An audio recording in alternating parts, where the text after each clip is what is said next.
My name is Rayna Rose Exelbierd, and I am the CEO, Chief Empowerment Officer of the Rose Grows. To all my friends out there, what's up? And for those of you, if this is your first episode, it's nice to meet you.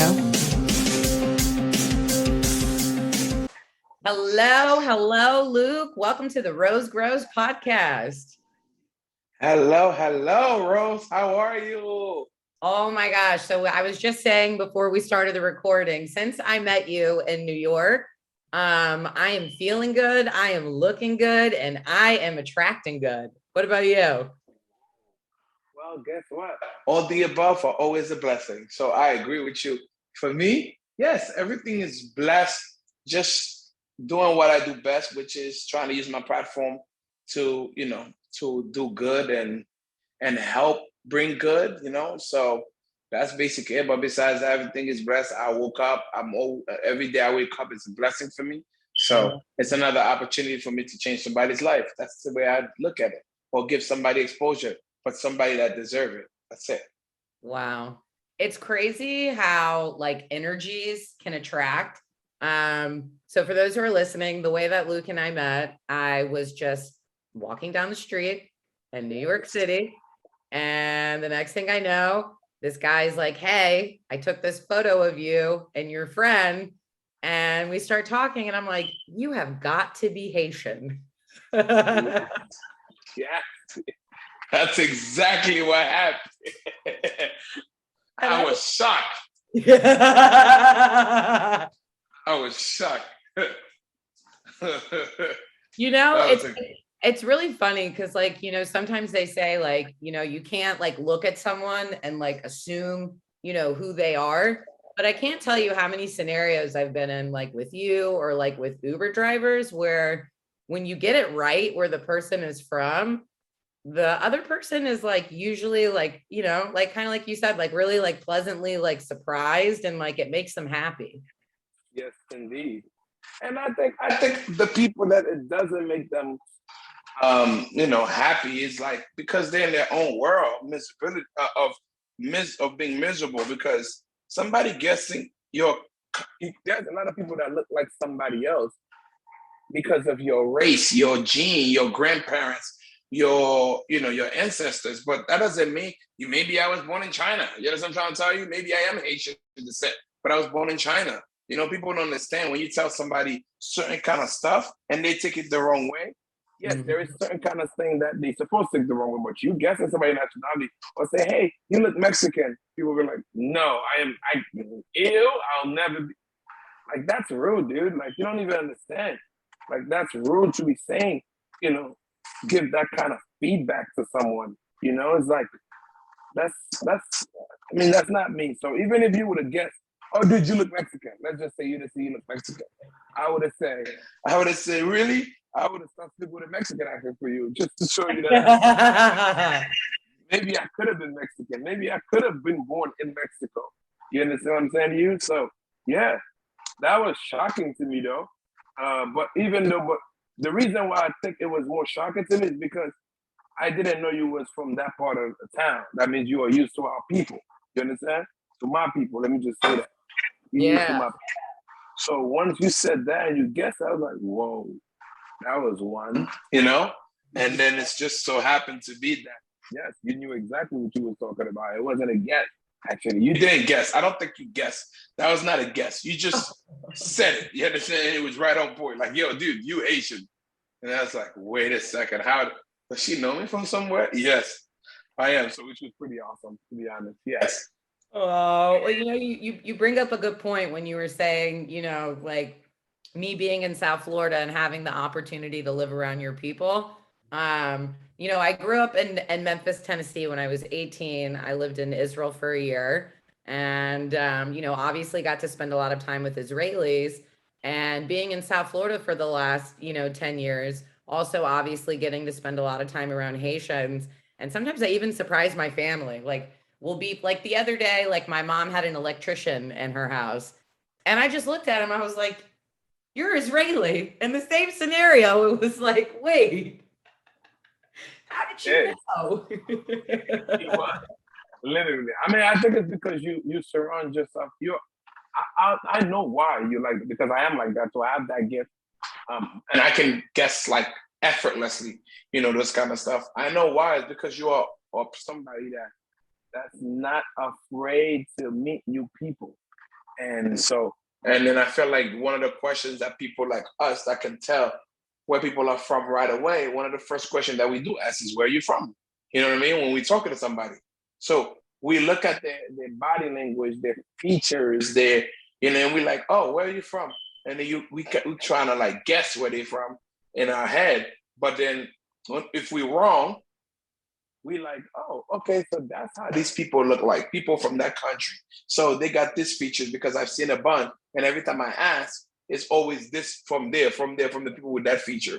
You know what I mean? So I feel like because you look like the type that converts with people, a lot. So I'm pretty sure that's one of the main reasons why you actually can just get it spot on like that.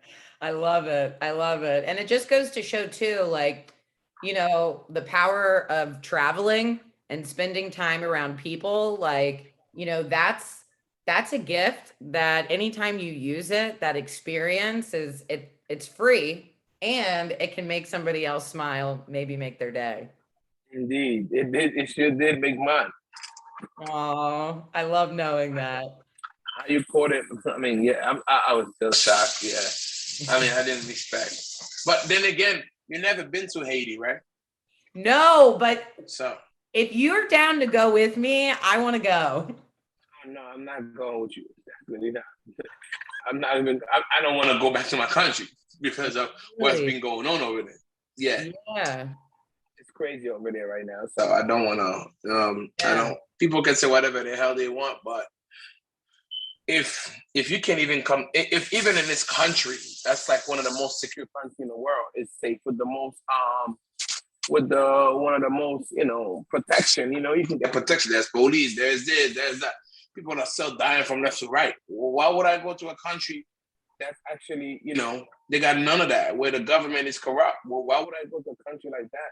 It's like where I hear all the time from my mom, from my family members, hey, this family just got kidnapped. Somebody over there got kidnapped. They're asking for ransom, and they're not asking for a little money. They're asking for $1 million. You know what I'm saying? American money. So I don't want to be put myself in that jeopardy, especially with the platform that I have right now, where everybody kind of like know who I am for what I do, and in my country, for sure, it's like once you come from that country, that type of country, that really usually like people from my country, our talent are not discovered, Right. So with me, that got like this big platform where I've been on every social media platform, kind of like in the world, and it's still going, left every single week, every single month. It's going mega viral.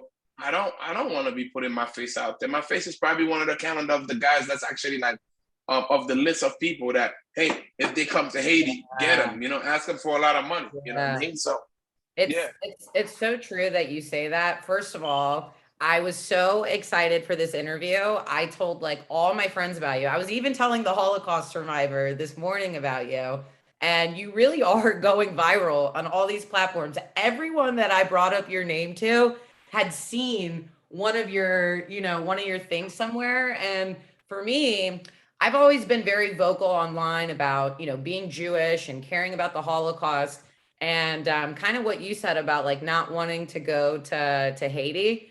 I remember a couple years ago, I was in Israel, and there was like a really big war going on, and I had the opportunity to go to Paris. But that same summer in Paris, a synagogue was lit on fire. A Holocaust survivor was murdered in their apartment. And I know one day I will go to Paris, but with the height of the conflict and with me being so vocal online, I was like, I don't want to put myself in a situation in a country where all of a sudden, if I'm checking into the airport, it takes one person to look at my Facebook or one person to look at my Instagram. I'm not saying that every single person, in that country is bad, but certainly sometimes we have to, take certain steps in order to protect ourselves from, what we don't know. That's a fact. Gotta be cautious these days, man. There are teams out there, that's their job. Their job is to find, like when you get to the airport, they hire, there's so many so many stuff going on where people get hired at a job or go get a job just so that they can find certain kind of people at that job. You know what I'm saying to you? So it could be somebody working at the airline that's part of that. Maybe they kidnap their family. You know what I'm trying to tell you? And that's what hey, you're going to feed us information, whatever information that we need, that's what you're going to do. So everybody that's from this country, that country, you're going to have to pass the information down to us, call us ASAP. I don't need that, man. I'm going to be honest with you. I'm not saying if I am going to go, it better be with an army. You know what I mean? It better be with 10 guys. It better be with 15 people, literally 15, 20 people. Yeah. And even that's scary, to be honest with you. But at the end of the day, I've always said this, to be honest with you. If I'm going back to my country, I gotta go with somebody that actually is in the force here. Like either somebody, because when, if somebody died, a police officer died over there back in my country that works here, all hell break loose because they're gonna do their research. No matter what, they're gonna hire private investigators, everything to find out what happened. You understand what I'm saying to you? Most likely. So for me, I said I do have friends and family that actually is in the force here. So they always have invited me to go out, to go back there. I've always been afraid. I'm not gonna lie to you. I've always been afraid of what might happen. It's like somebody going, I don't know if you know the celebration here in New York. It's something called Juve, right? It's something called Juve. Yeah, it's something called Juve. It's a big carnival that they do for Caribbeans, right? So it's called Juve. I think it was like this month was Juve, actually, like 2 weeks ago. Every single year, a group of people die. You understand? So these people left their house, had a whole plan throughout the whole year, throughout their whole life, planning what they're going to do tomorrow, what they're going to do the next day after, and then they didn't make it. Now, why would I go to something like this? For me, I feel like that's dumb. Why would I go to an event like that when it's not like a certain kind of people that they aiming for? It's just anybody. You understand what I'm saying? It's just anybody. People are dying for no reason. They killed a girl because she didn't want to dance with somebody. You understand what I'm trying to say? Like, why would I go to ambiance like that? It's always crazy. That's where you get the most robbery. That's where everybody's coming and want to prove something to themselves because there's a bunch of ladies. Anything that's ladies, there's girls there, and especially beautiful girls, some of the most beautiful girls from that country. There's ego that's gonna be hormones. That's gonna be, try to prove themselves. You can't say it. I don't want to put myself in that situation. No lie to you, man. Like it's crazy because these guys, what they do, they have like a car. They park in a parking lot. The parking lot they got guns inside the car. You know what I'm trying to tell you somewhere, and you don't even know. Here you are bumping into this person. This person is empty-handed, and you think you're good. And then guess what? You go back over. You go back. All you see is somebody coming with a shotgun and shooting people. Like I don't want to. That's not. I'm not afraid to live, but I'm afraid to die. I tell you that much. Yeah. No, you bring up a good point. Like even down here in South Florida, like people drive like really crazy, and I'm always like so surprised by people who like get in these arguments or like start chasing a car down the road because again, just like you said, there could very well be a shotgun in that car and you have no idea. Exactly. There could very well be a shotgun in that car. You don't know what that person might be going through. Maybe that person wanted to shoot somebody. Let somebody try me today, And then here you are, and you're the victim. You ended up being the victim. No, I don't want to be. I'm sorry. I don't want to put myself in those kind of situation. I'm being very cautious. I know how precious life is. I know how precious my life is. So I've taken the necessary precaution to stay away from certain kind of activities. Yes. It took me a couple years to learn that, but yes. Yeah, and it's been it's been keeping me safe. No lie to you. People, look, if people are dying in their own neighborhood, what makes you think you can't die in somebody else's neighborhood? Yeah. That's when somebody don't even know you at all. People know that person, he's still killing him. Whether they have this beef or what. But, I have people that invited me to other boroughs, respectfully. I don't go to these boroughs just because I know what might happen. You know what I mean? Yeah. What might. what might happen, right? What could happen. I don't want to put myself in some kind of situation. They say, no, I mean, people don't even think before they talk. They say, no, the area we're going to is not those kind of areas. Dude, those are the kind of area that you have a higher chance of getting killed, because these people don't do it in the neighborhood because they know there's no money. So what do? They go and rob you. They go to those areas because they know that's where all of you guys go anyway. Y'all think you're safe when really you're not safe, because that's where all the money are. They know everybody come over there. We can just, you understand what I'm saying? So I'm gonna be honest with you, man. I stay away from this kind of stuff.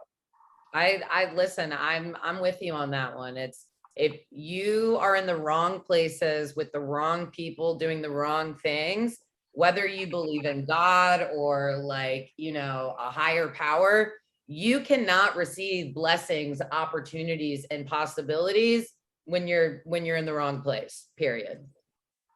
That's a fact. Whether, I mean, I'll say this and I'll add to this, whether or not you're with good people or bad people, you could be with the best people on earth, and then you still get, like, you know, missing bullets.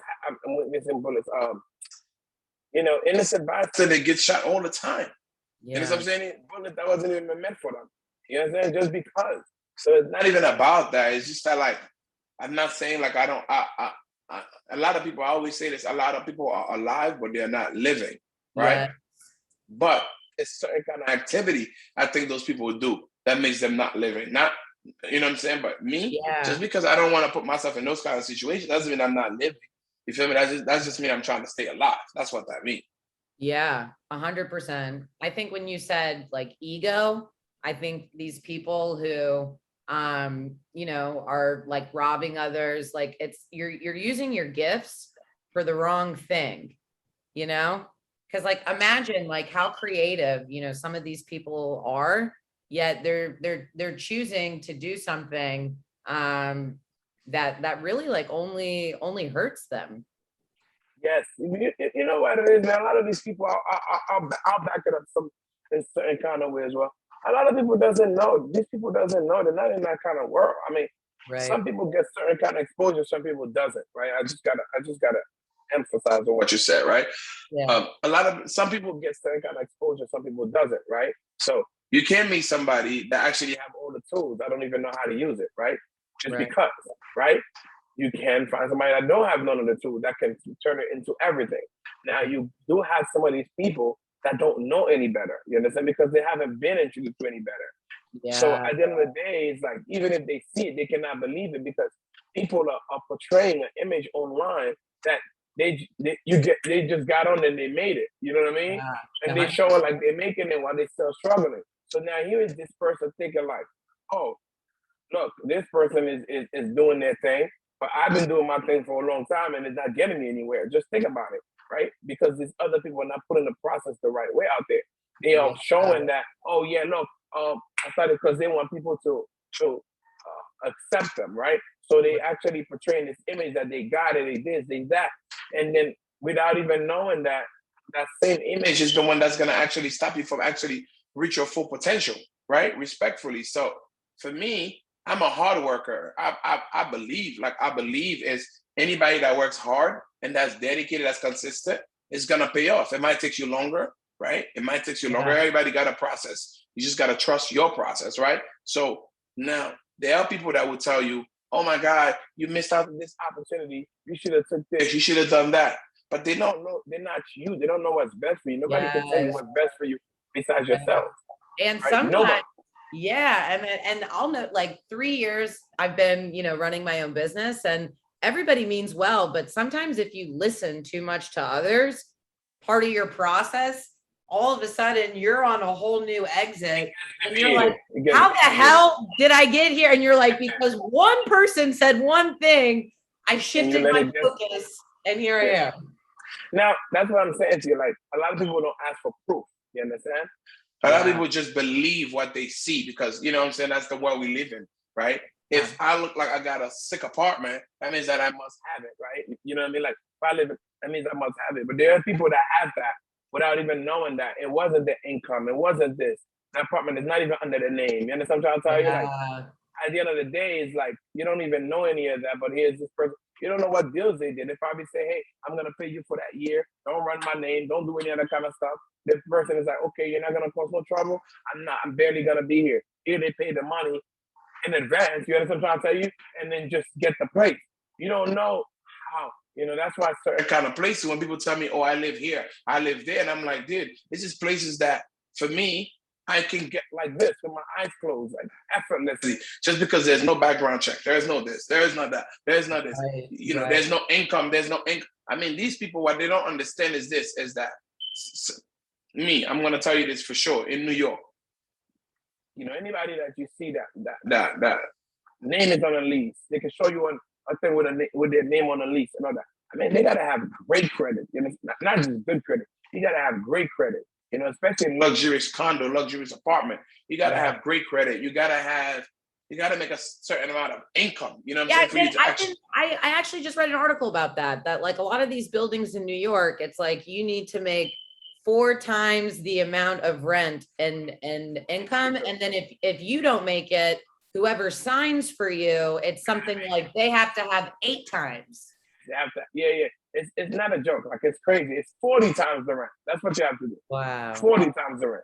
It's not 4 times the rent. It's 40. So what happened is this. Holy shit. That's what makes it so much harder. So if your rent is $6,000, $7,000, you got to make 40 times that money a year. You understand what I'm trying to tell you? If not, 40 times that money a year. So if you don't make over 400,000, 500,000, you're not getting that place. You know what I'm trying to tell you? So people don't understand how this works in, you know, in certain kind of area. That's why they say New York is like certain kind of place you live in New York.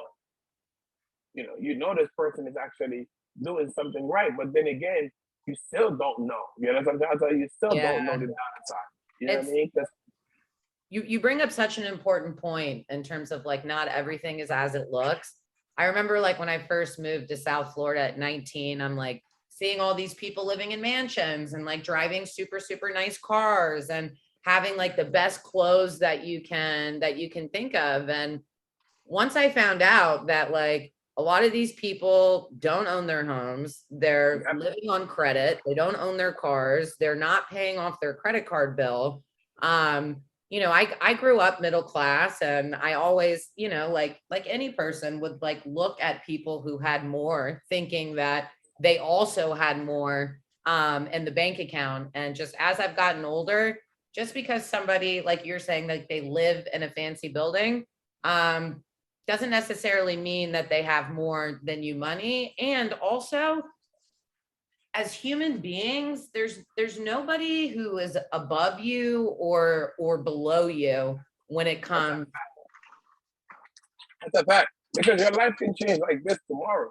So people don't understand that. Here you are trying to look down on that person. That's why my rule is like, for me, for what I do, you know how many time I get people that's, you know, that just say that I don't even know what I do, right? I just think like I'm just a regular person trying to take people pictures and trying to make $2-3 throughout the day for that picture, you know.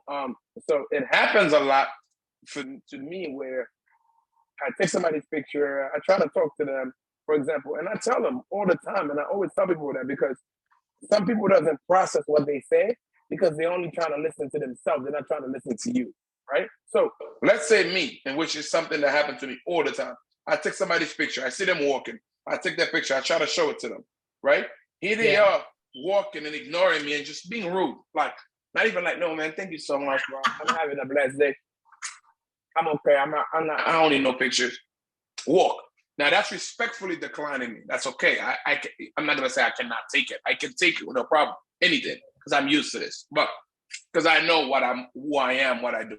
Anyway, there's a lot of people that walk fast, ignore me, and then rude. And I'm like, hey man, do you mind if I just give you my IG? They take it, not because they actually want my IG, but it's because they actually want to. They know the picture was nice. They just say, or let's say if they didn't look at it, they think the picture could be nice, and then they actually just want to go and take it off my page, right? Because they think that's what I do. I'm one of these photographers that take little pictures of the tree and go post them on my page, right? And then Now, once they see my following or they see people that follow me, that's where you see the whole body language change, right? And they think we don't notice. They think I don't notice. I always notice this kind of stuff. That's the first thing I notice because I see how you were treating me before and how you were treating me after. That's those people, right? There are other encounters that I have where people don't even want to talk to me. And then I said to them, hey, man, you never know who you're talking to. I told them this. You never know who you're talking to. And guess what happened? That same person, without even processing what I'm saying, after they try to ignore me, walk away, or being rude, they say, you never know who you're talking to. So now, I don't mind, but I just don't look like a crazy person that's trying to teach people, everybody, because that's not my job to teach everybody in the street how to interact with certain people, right? But I do tell some people, I do answer back and I say, my brother, you don't make no sense. Or young lady, you don't make no sense what you're saying because I try to talk to you and you don't even know who I am, right? But I wasn't ignoring you and you were trying to talk to me. So I don't know why you're saying you never know who you're talking to because that doesn't make sense. That doesn't make any sense in that context that you're using it right now. Now, if I was walking and you try to say something to me and I say, no, I don't want to talk, leave me the hell alone. Now you could say you never know who you're talking to, right? But in that case, it's me that you are ignoring when I'm trying to engage with you. So you saying you never know who you're talking to doesn't make sense in that situation. So, I'm always like, and then later on, I have those people now that does this. And I give my Instagram I think they are playing me or they are ignoring me or whatever. Then later on, those are the same people that's following me when I give them my Instagram. That's like, oh shit, dude, I'm already following you. And I'm like, you never know who you're talking to. And I walk away. Now they try to talk to me. I don't give them the time. Not trying to be rude, but now it's like your time has passed already. When I was trying to give it to you, you didn't appreciate it. It's like your blessing.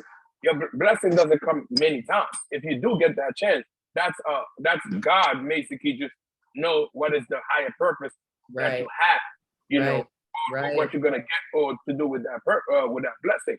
But blessing doesn't come. But blessing is like a lottery. You know what I'm saying? And you walk by. Let's say you're trying to get a job. Somebody I've seen a lot of those kind of situations, and I've told a lot of girls those kind of situations that actually got jobs or men. I've told them, I say, you never know who you're talking to in the street, dude. The same person that probably telling you, hey, you look very beautiful, or you look very gorgeous, do you mind if we keep in touch?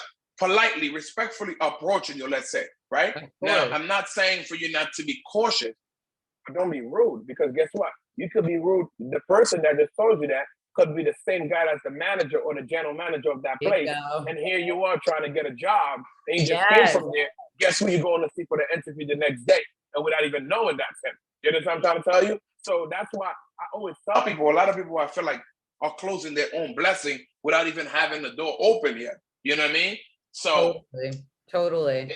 And two things that I get from that is like, one, just because somebody's rude doesn't mean that your day is over, right? Like there's more people to like engage with. And I love that you and I both have like this quality of just like wherever our feet are, that's who we're engaging, whether it's in your case, a 70-year-old taxi driver or like really, really cute kids playing basketball. And you also just reminded me of a story. I remember a couple of years ago, I always use my waiter and waitresses names. Like I use it throughout the meal. If I'll like write in my journal, like every day in my journal, I write like 5 like good things that happened. And if I met a new waiter, usually like I'll write their name down there. And I'll never forget, I went out to dinner one night, I had a waiter. And then a couple days later, I had a business lunch. The same waiter from the other night, I guess, works in 2 restaurants, and he walks up to the table and he like looks at me and he's like, hey, aren't you the super nice girl I served the other night? Now, all of a sudden, the people I'm at the business lunch, they're like, wait, you know the waiter? Exactly. And it's this idea too of just like kindness is contagious, like if you start talking nice to the waiter, then everybody else is going to start being nice because you don't want to be the one asshole, one rude person when everyone else is being nice. That's a fact, Yeah, that's one thing that's missing in this, I mean, the only thing is it's not our place to actually teach everyone. That's the thing. You know what I mean? We cannot. That's not something we can do. Everywhere you go, you have to teach somebody. But what I try to do, whoever I encounter, Some of them might say I talk too much sometimes, right? Oh, dude, you're bothering me. And it happens, you know, it happens until that's the world we live in. People, the world we live in right now, one thing that I've learned is that once people find out you are somebody of value, they'll listen to you all day long. It's not a big deal now. The moment they don't know who you are, that's when they oh no, you can't help me, you can't do anything for me, or you know, I got this going on, I got that going on, and then this person realized like a few seconds later, which always happens to me, right? I try, because I engage with a lot of people, you know, on a daily basis. So I try to talk to this person throughout the day. They play me, and then at the end of the night, guess who's trying to introduce me? Hey, this is the person I told you that could help you with your social media, that can help you with this, and it's me. They come in and they're like, and you got to see their face, because now it's like usually certain kind of I'm not gonna say certain kind of business. I give people pointers, right? Now, me taking over your whole social media and help you out, that's a job. So you got to pay me for that, right? Now, but even though me giving you pointers, that is still a job, because there are people that get paid just to tell you little secrets about social media that you can actually do to actually elevate your brand or whatever it is that you're trying to build. Now, with that said, is before all that, if this person would have been nice from the beginning, that person probably would have got even way much more out of me for free, right? But here they was rude to me before they realized that they was the one of value, right? And deep down inside, whether you are value or not, nobody really knows. Like today, you cannot have value, and tomorrow you have the biggest value in the world. You know what I'm saying to you? Like, let's just talk about other people, for example, and especially with the social media world these days, is literally you cannot look down on anybody. It could be the same homeless person you walk by today, and you play, you say, get the fuck out of here, go get a job, go this, go that. And then that's the same, without even knowing their story or whatever, but this person actually, somebody give him $1, he go play the lottery with it, tomorrow he become a multi-billionaire or multi-millionaire. Here you are now, you're thinking like, oh, now you're willing to listen to that person with no problem. You understand? Now you pay for a whole class just to come and hear that person. You understand? So for me, it's always been that problem that I've come across a lot. It's like what people don't even want to engage with people until they realize they are somebody of work. Out of it. You can get something out of them. Yeah. For me, once I get that, I close the door automatically. Right, because you see that it's not like coming from a place of love. It's coming from a place of ego. You know, I'll tell you this week, I always love connecting people, whether it's for friendship or dating or business. I think connection is like the best gift that you can, you know, give anyone. And there's this woman that I know, and she's an amazing accountant. And, you know, anytime I see someone on Facebook who's like looking for an accountant, I just know I'm always going to tag my friend. And because of that, I've gotten her like at least 6, 7, you know, high paying clients. And, you know, I'm launching my second children's book right now, and I'm a one-woman show. I do everything on my own, but I was like, you know, I'm going to have to pay sales tax next month. I have more money coming in. So I reached out to her and I was just like, hey, I really, you know, need to set up a time with you next month.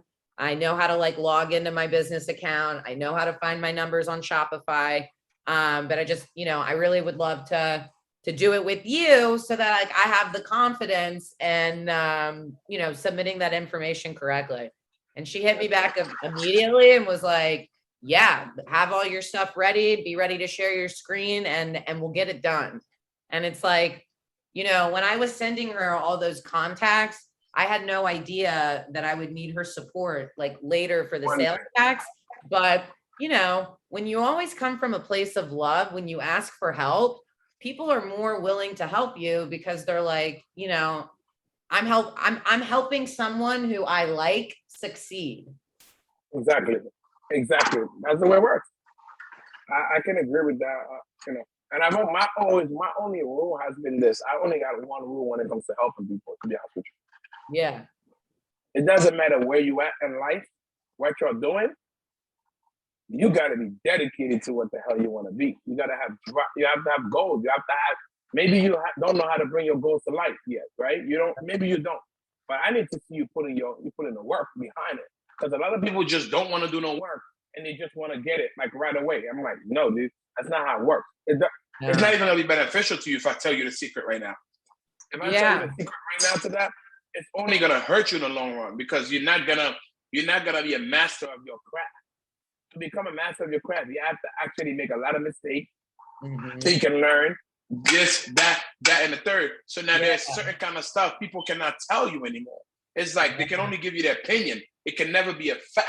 You understand? Because a fact, you know the facts already, you know, of the in and out of you. That's why I became so good at what I do, engagement photography, is because I've never take a picture of a girl or a beautiful girl like the other photographer does, just because I wanted clout, just because I wanted her number, just because I wanted this. No, if I want your number, I'm gonna come up to you and say, hey, I think you're very beautiful. If you don't find me attractive, it's okay. I totally get it.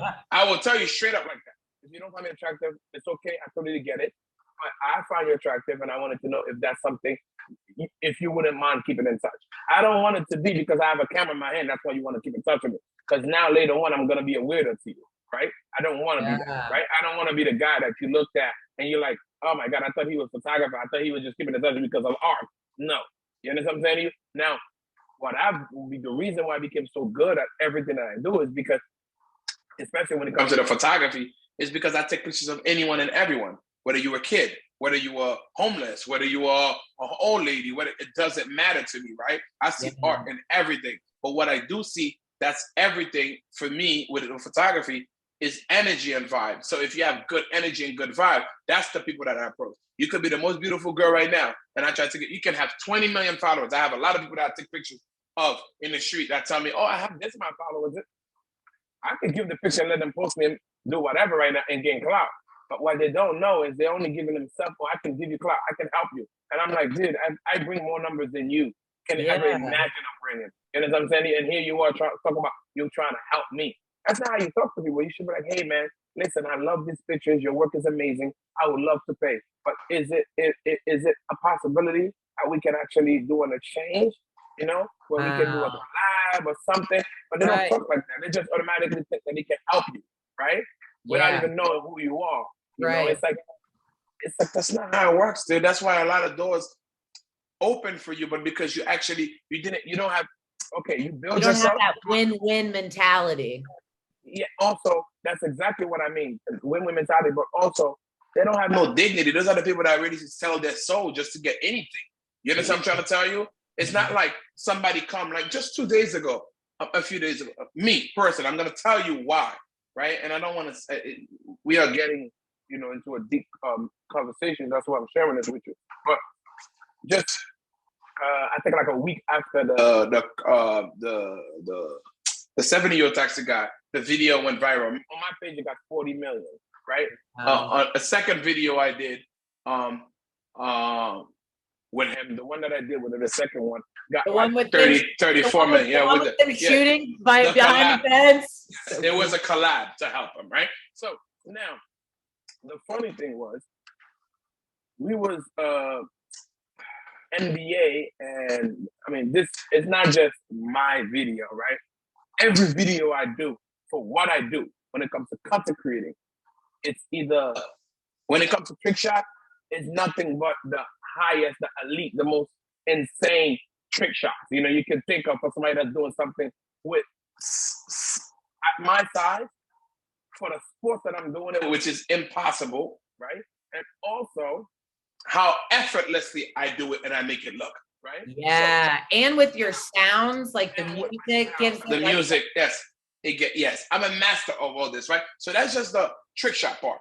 The photography part, if you pay attention as well, is the same thing. But it's more educational, inspirational, motivational. So at the end of the day, I get asked on every platform, every big platform in the world. Always want to post my content just because not only my content is one of the top elite when it comes to trick shots, right? But the sports part brings good energy to the feed. Exactly. It brings good energy to the feed. So I bring the highest number to them, right? So now I already got a relationship with those pages, right? But here, so basically any video I make, it's already going viral on my page. That's why they come to me. right? And my viral is not 1 million. You know, my viral is not 1 million. My viral is 20, 30, 40 million. You know what I'm saying? Yeah. So when I tell people, I tell people this all the time. I said to them, when they try to offer me opportunity, I said, oh, you missed out on the opportunity. I said, no, you didn't realize I was the opportunity, my brother. That's the difference. Whoa. You understand what I'm saying to you? You didn't realize it. But by the time you do, it's going to be too late. That's what I always tell them. So what just happened is 3 days ago, we was walking by a park that's very near the other park, right, where we made that video. Right. So they were shooting for the NBA commercial with Google, for the new Google phone. So it's Google and NBA together creating a commercial, right? So our video, well, everybody know my content already. They know me as the soccer trick shot guy, right? Because there's only one person in the world that does what I do. But with what I did for George, it was more like, okay, on another level. So what happened is we walking by, George's face is more noticeable, right? It's a common look. Anyway, so they see him, everybody go crazy. Oh my God, yo, you the guy that does the trick shot. Oh, so you the sucker guy as well. Oh my God, I watched your video, bro. They are insane, they are sick. I always see a video, but I just didn't know like it was you that was doing that.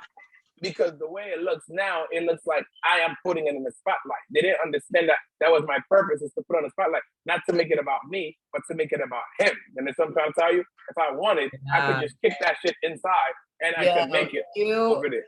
You bring up a good point. I used to think like, you know, I've been working as a motivational speaker for 10 years. And it wasn't until 3 years ago that I realized exactly what you said, that my power as a speaker is giving other people the platform, the stage to be heard and to be seen. And it's exactly like what you said with George. And that video, it wasn't about you as much as it was about making George shine, which ultimately brings you up altruistically.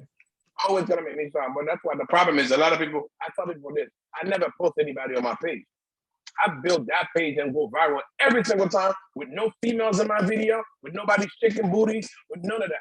This is just with pure talent and hard work and dedication and creativity, right? So I tell people this, I say, if I put you on my platform, dude, that's a big elevation, because that means that, you know how many celebrities are there hitting me up, want to make video with me? I don't even make it with them. So if I do it with you, that means that you got to be somebody very special. How in the world do you how are you so confident with that? Because I know sometimes when people blow up, you can kind of change your values. I can't imagine that I'd be in your situation, and if celebrities hit me up, that I would be like, no, it's not really a part of my brand.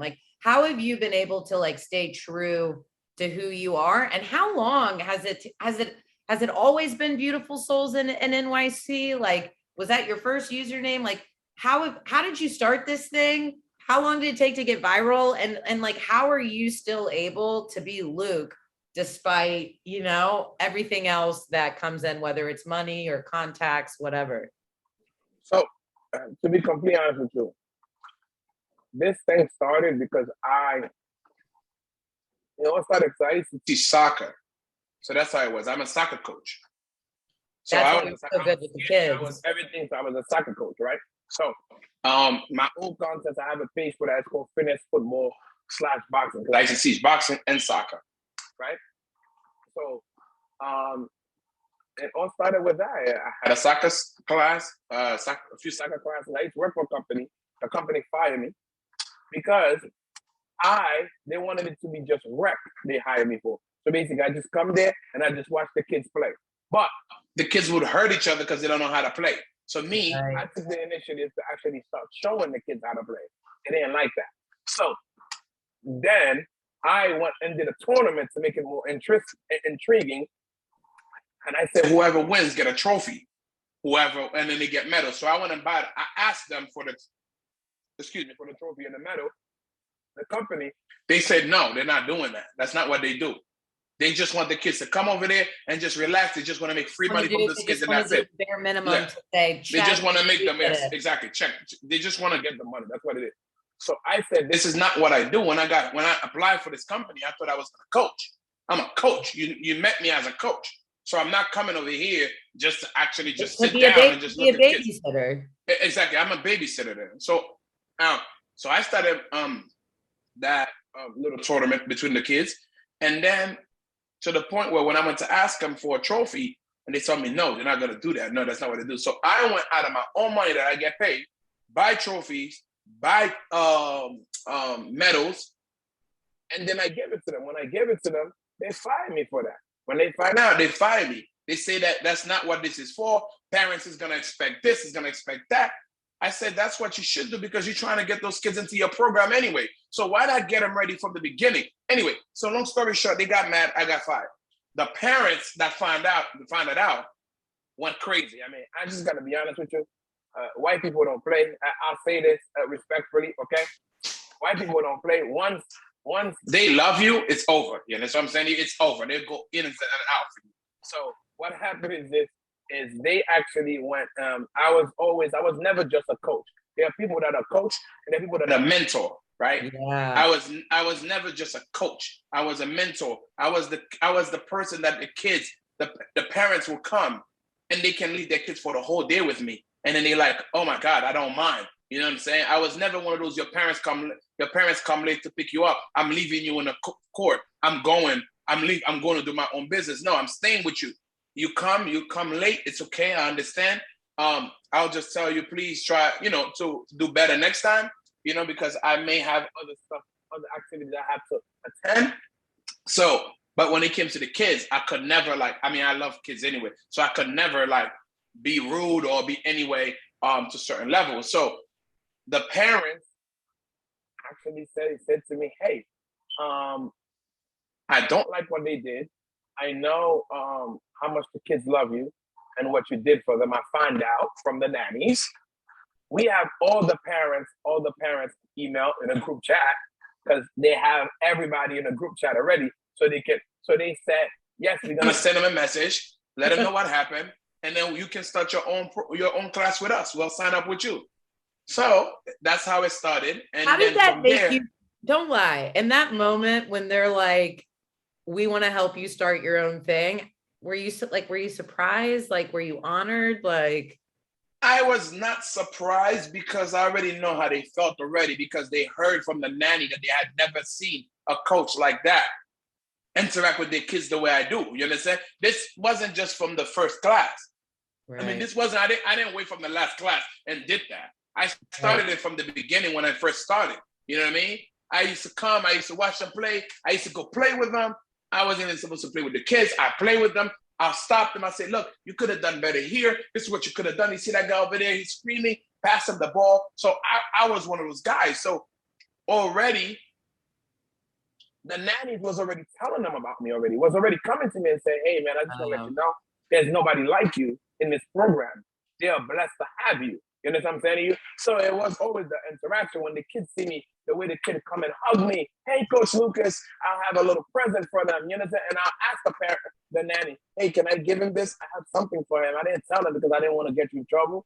But I want to know if it's okay if I give him this little gift.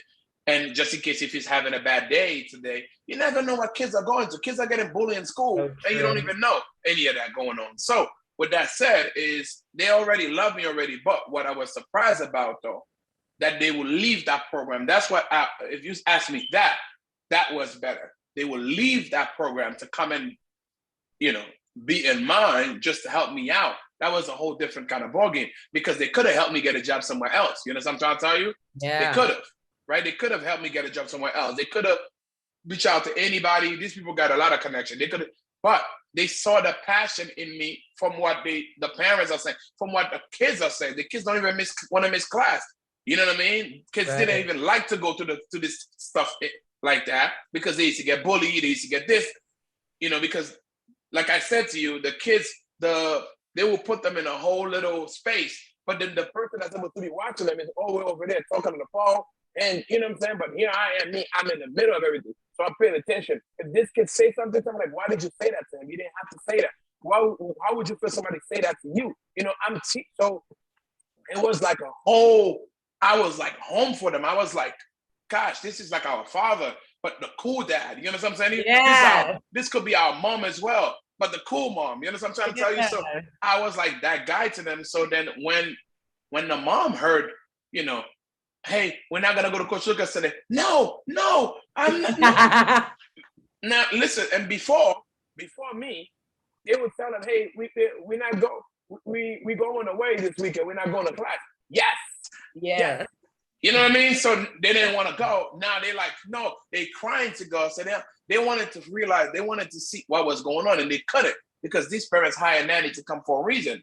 But what I used to do was I used to have one day where you can have actually like the parents come and they got to watch me to see what I do. Because at the end of the day, I always say this, they got to come at least one session and come and watch what I do. Because if I want to raise my price later, I need them to understand why, right? You understand what I'm saying to you? If I wasn't trying to raise my price because I wanted more money. I wanted to raise my price because there was a lot of responsibility on me and I needed help, but I could do it by myself. If I am going to take all this thing by myself, I might as well ask for a little bit more money so I can pay the person. Anyway, with that said, I picked up a camera, right? I picked up a camera. Well, I used to take pictures on my phone, but the kids used to run. And you know, when it comes to on the phone, once somebody run, you cannot get a clear shot of them, right? Right. I was like, what the hell? All the time blurry. So I just make little videos on my phone, quick, second, nonstop, without no edit, nothing. Anyway, but it doesn't show how much fun it is in the class. So I used to take my friend, a good friend of mine named Jethro, which I was like his big mentor, right? So I was always the guy when I go play soccer that talk a lot of shit, right? And I'm part of my language. But I used to be the guy that talk a lot of, people would look at, oh, this is the big mouth. But what they didn't understand is I had greatness in me. They just never understood that because they have small mindset, right? So, because for me, my mindset was when I was talking crap, is because I used to travel very far to come and play. And it was on my day, like where I needed, like, you know, ease up my mind, let's just say, right? Not like there was a lot on my mind, but ease up my mind, right? So when I come over there, I wanted a challenge, right? And also it helped me get better because I know I had potential to play, to do whatever, you know what I'm saying? Maybe I can get a deal from playing outside. That's the way it works. Anyway.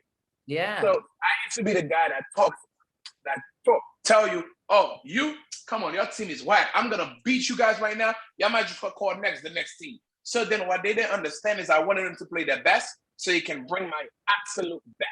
Like Michael Jordan. Because if they play average, I'm never going to bring my best. You understand what I'm trying to tell you? I'm always going to bring just a little bit better. But if they bring that best, I'm going to have to bring something greater than that. So with that said, I always had that Michael Jordan mentality. Now, they were young. A lot of people were young. They wasn't on my mindset.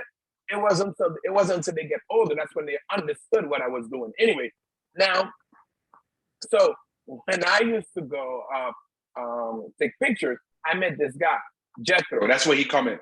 Jethro was one of the guys I used to come over there as well, but I used to watch me and he used to take, like, this guy talk a lot. But then I'm the kind of guy, you talk a lot of shit, but I back it up. You know what I'm saying to you? My skill was, so they couldn't do anything to me. Because I would say I'm going to do something and I would actually do it. Oh, I'm going to beat you. It's 1-1. It's 1-0. They winning. And there is 2 minutes left. I say I'm going to score 2 goals in the last minutes. Watch. And then I do it. You know what I'm saying? Oh, my God. I was able to talk and back it up. So that put me on a bigger pedestal. So Jethro didn't like me, right? He didn't like me because of that, right? Based on what he saw. Until he started talking to me. And he started understanding what I was doing, which was a big, higher mindset. Anyway, with that said, I always tell people this. Everybody have their way, right? Everybody have their way. I always tell people this. They're like, dude, but you talk too much. I said, dude, just because you don't hear, in the professional game, nobody talk. I said, just because you don't hear nobody talking in the game doesn't mean that they're not talking, bro. They're just not mic'd up, or they don't put the mic out there. If you could hear the trash talking in professional sport, I promise you'll be thanking me every single day when I come here. You know what I'm trying to tell you? Yeah. So with that said, Jethro found a camera while he was traveling out of the country or out of state in the airport. And it was like one of them old school cameras. It's called a D90 Nikon. So he had it, but he never used it. So he found out that I was taking the picture of the kids. And he's like, dude, I have a camera. I might as well give it to you. He gave it to me. And then I started taking pictures of the kids with flash. I used to send it to the mom. The mom used to be like, oh my God, did you hire a professional photographer? I said, no, but it was trash. It's just when you don't know anything, when you don't know any better, it's daytime shots, right? Right. It's not nighttime. The light is already good out there. So it was just like a little bit. So I didn't know what I was doing. I just know open, press the button, and that's it. Anyway, so the parents asked me, did you hire a camera? I'm like, no, that's me. It's just a camera that I had that I just take pictures so I could send it to you. Now they saw when the kids score, when the kids go and hug each other. You know, I was taking all those kind of pictures. I was sending it to them. Yes, those moments. So they was like, oh my God, that's so cute. I'm like, if you think that shows how much fun your son was having today, this is just glimpse, you know what I mean? So I was like, how can I make this better? So I gave somebody, I had a friend that came and did a little recording for me. And he used to do video. So he put it and I started sending it to the parents. And they was like, oh my God. I said, this is just clip of clip of clip. This still doesn't show. You have to come to the class and see. And that's when they was motivated to come to the class and inspired. So they came to the class and then they give me hands down the best. He's like, is that how you do this? I'm like, yes. And they asked the nanny, is that how you go? Yes. That's why I kept telling you, Lucas is the best, because when you're there and you see how Lucas deal with everything, it's like, this guy is like so talented on so many other levels. Anyway, and your kid like feels so good being with them. They're so happy. Yes. Let's say that your kid start acting a little stubborn. He give him a reason. Oh, he'll not baby them at one point and just be like, listen, go sit on the side, figure it out. And then when you figure it out, when you want to come back and play again, come back and play again, you know? But not teaching them to be soft, but not teaching them to be too hard as well. Right. You know what I mean? So, so long story short, I started shooting outside to get better. After I finished teaching my class, I would go outside, take people pictures in the street. But I had a small lens, so I couldn't do it because I have to get in your face, take the picture. And it was weird. People, you know how people feel about those kind of stuff. So I got a paparazzi lens for like $200 and then or $400. And I put it in there and I was able to take pictures from far away. Started capturing moments. So the way it's supposed to be, the way it started was I take a selfie with you. The beautiful photo right there was a photography page. But also I take a selfie with you after talking to you, after engage with you. And I write about your story, right? Like a Humans of New York kind of thing, but with me and you in the picture, right? Yeah. And then I was like, it was good, but it couldn't tell what I saw, the vision, the interaction. So I was like, you know what? No. Then I started just from there, I started just capturing the moments of the person and then just posting it and write about it under, right? A beautiful moment. That was doing good as well. But I think I got like 20K or 10K, 15,000 or to like 20,000. And then I realized that with photography, you have to be kissing ass respectfully, or you have to actually do a lot of work for free for you to ever think about making it in the future. And it takes 20 to 30 years to make it in that field. People with 20, 30 years of experience do so many jobs, don't even have a platform. So I was like, I don't want to be one of those guys. I know I'm very talented. I know I got so much talent. So I said, how can I'm like, back then, I didn't know how to do the video content. I knew how to record a video, right? And then just post the best part of the clip. That's what I always used to do. But I didn't know how to edit, meaning like not edit video because I don't edit none of my trick shots. I record it and then I just post the one that I record. That's it, right? So with everything that was going on, what I decided to do was, okay, let me just take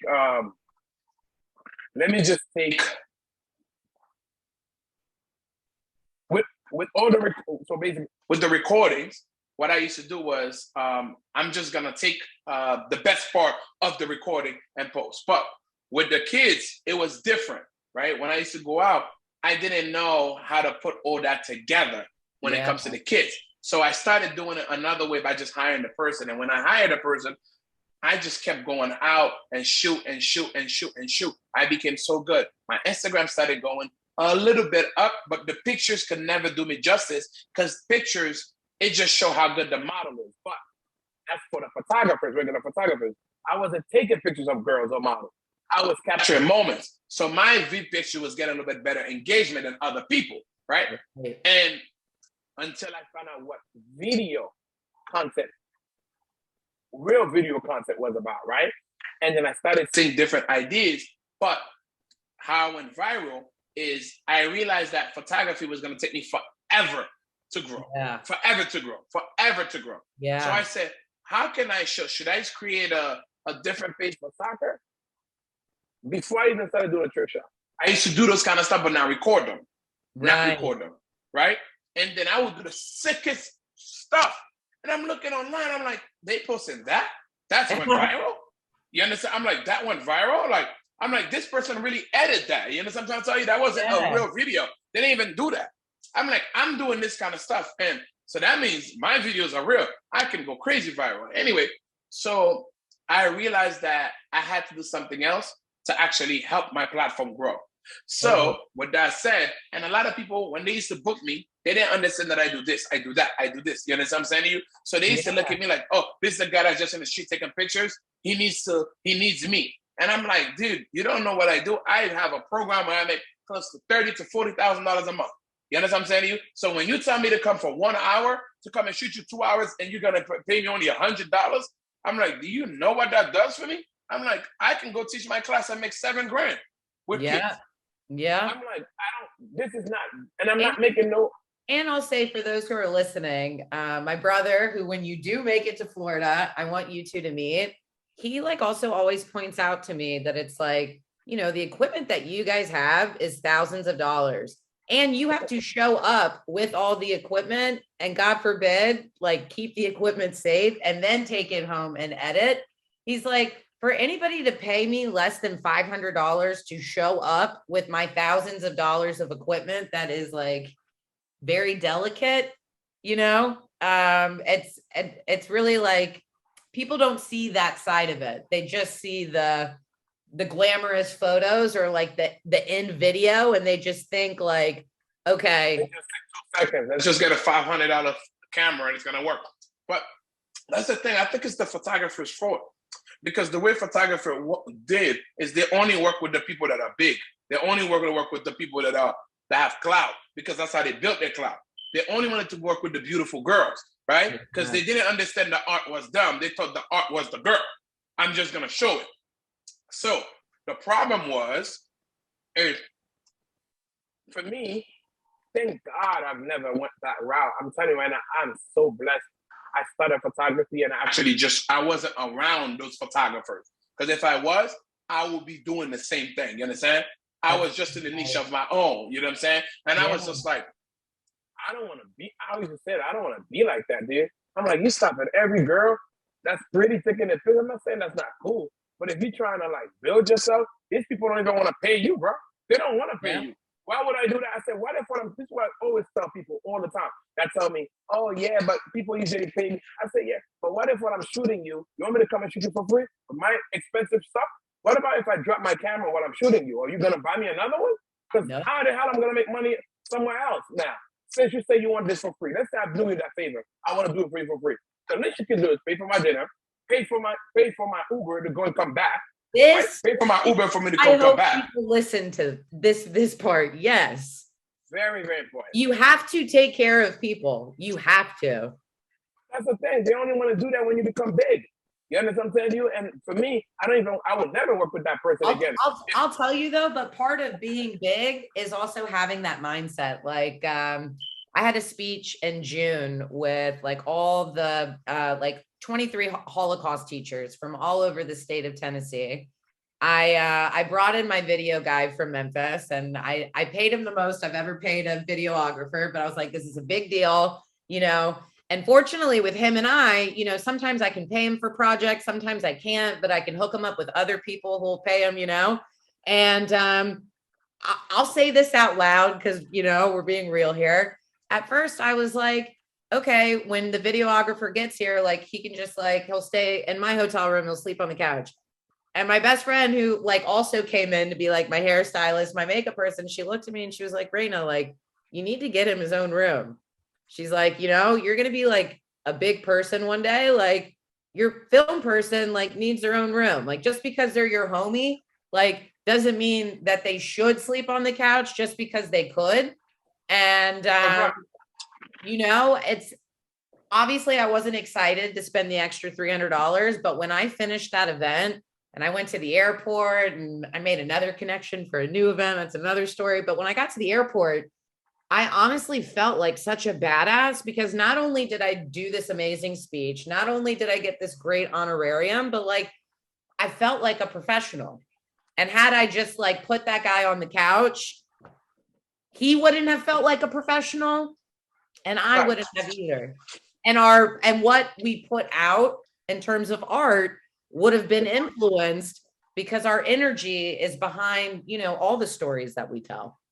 The more you make people feel good when it comes to working with somebody, the more they want to work, the more they want to give you the best. You know what I'm saying? And that's what I feel like that's an art that I have.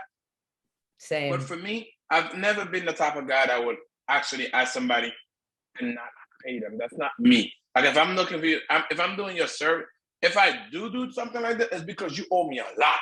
But even when you owe me a lot, you know what I do? I will take you out to dinner. I will call you a car to go home. It's not a problem for me. You would tell me don't pay you because you know I did so much for you. One time you needed $500 to pay something. I paid it. Your daughter birthday came. Every single time your daughter's birthday came, something I don't even have to do. Not even your family member does it. But I'm sending her $200, $300. You tell me it's your son's birthday. I'm sending you money so you can take him out to dinner, So at the end of the day, that person is like, dude, I don't like this. You don't have to do any of that because you've done so much for me. That's the least that I can do for you. But for me, I've always been the type of guy that's so appreciative, no matter what, because guess what? When you appreciate people when they're at the bottom, when they get to the top, they would cancel money just to be with you for free. That's the best one. You know what I mean? So, and that's why a lot of people lose. They don't want to support you, you know, until you actually have something. I say that a lot on my social media.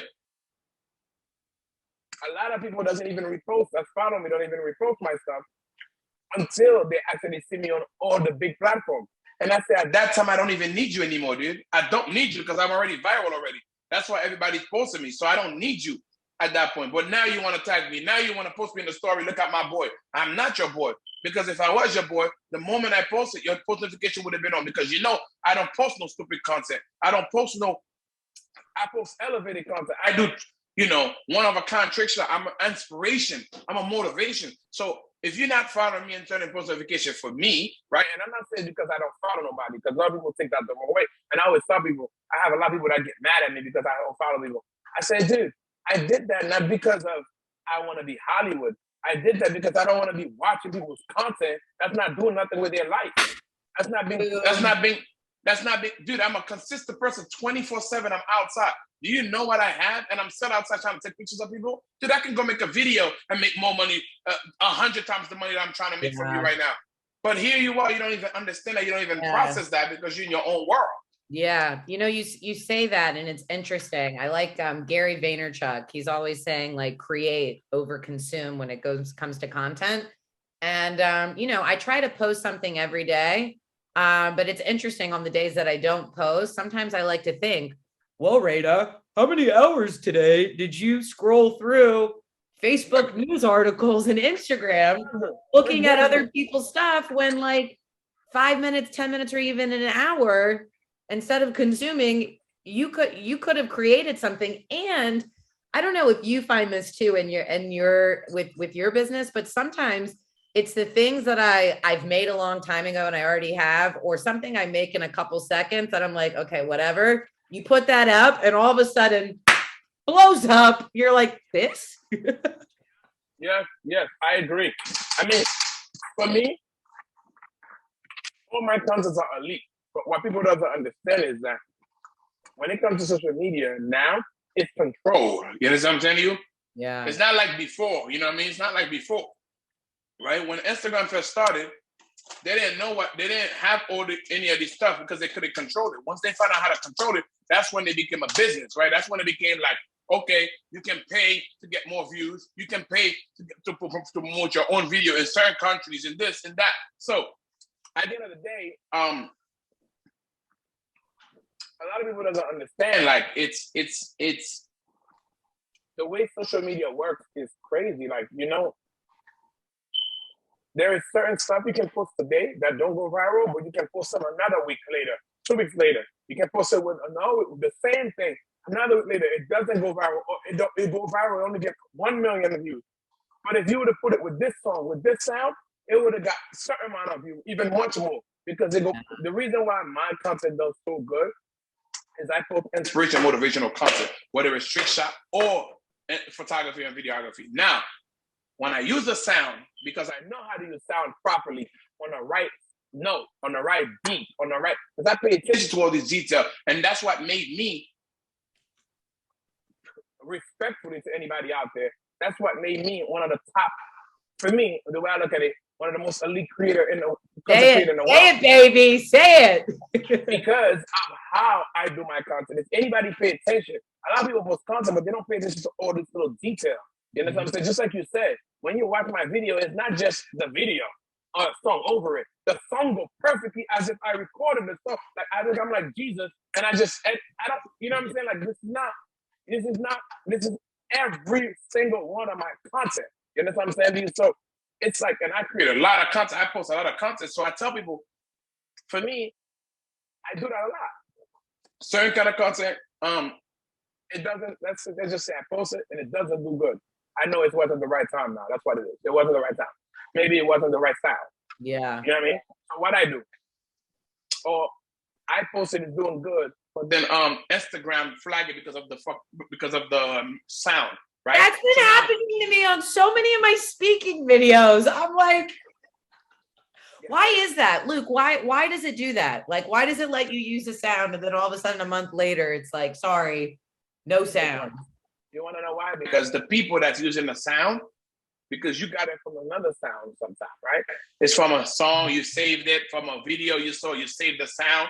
So when you use those, it's not really the original sound that you're using, right? Oh. You know what I'm trying to tell you? You're using a sound that somebody made. It could have been a edit of the sound, and they put it and they have it themselves. So you got it the right way to do it. Yeah. Is to go and search in the icon button. Yeah. Search this on yourself, not go to the save one that you have. But even though sometimes you can get away with those kind of stuff, yeah, it's just difficult. So when you do have those kind of when it comes to the sound on social media, that's the hardest thing, because a lot of my content got deleted just because of that. You know, just because of stuff like this. And I have content on Facebook that actually got blocked. And then a month later, they saying like it got restored. And I'm like, dude, you just took away 20 million views from my video. You know what I'm trying to tell you?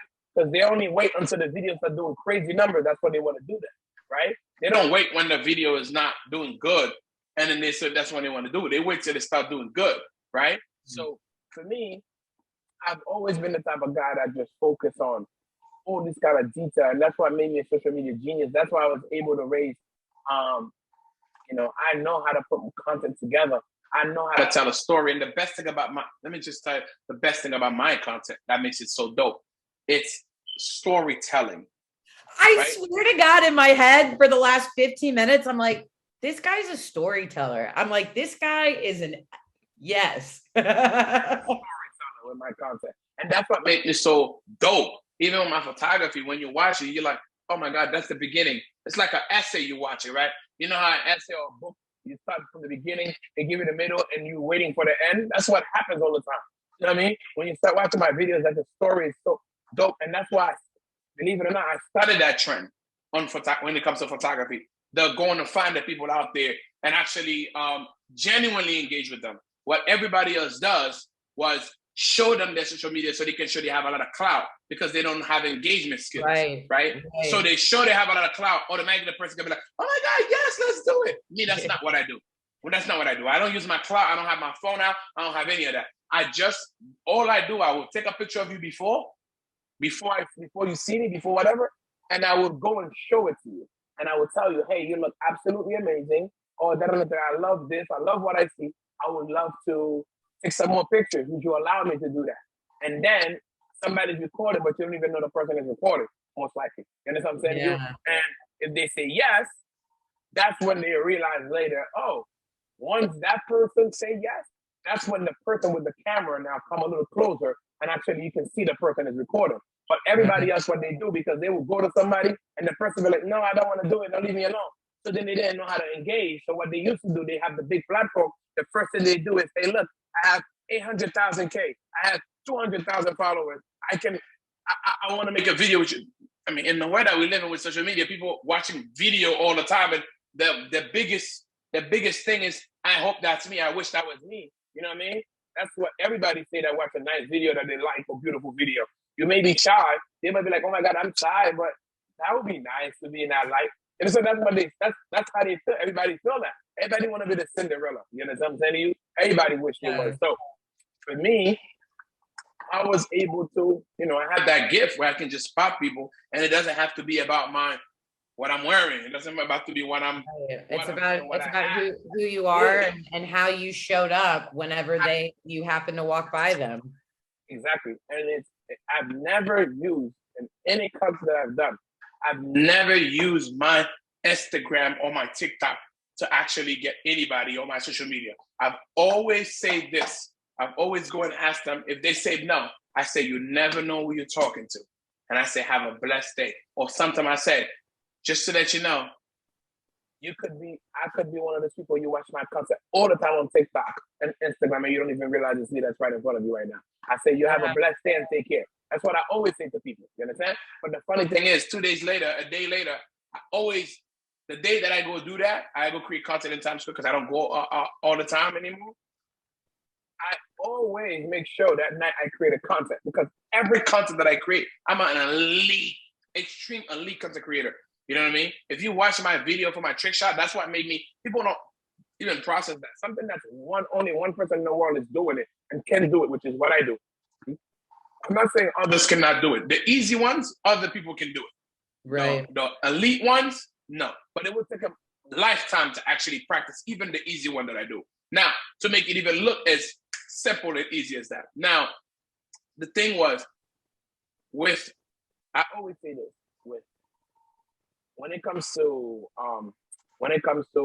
content create, like when I go to Times Square, these stuff, like my brain is working like 24/7 because I'm always thinking of how to actually become the way I think is, how can I surpass what I just did before? That's greatness level, right? So it's like, you never want to give like something similar, something a little bit better. It's always like, boom, like, wow, damn, I couldn't wait for this. I can't wait to see what he's going to bring next. And the next is like, boom. And then they're like, whoa, this guy, boom, boom, boom, boom, boom. So it's like going up the elevator or escalator every single time. So then what happened was, I always say, when I get a lot of people that says no and I couldn't create a content, I'm like, okay, I couldn't create a photography content. Now I'm going to do what I do best, a trick shot content. So I go create a trick shot content. And the same people, when I tell them, remember my outfit, remember my face, I always tell people that too when I leave. Because that same night or the day before, the day after, the same people are commenting under one of my videos on the big page and say, oh, that's the guy, that's the photographer that stopped us.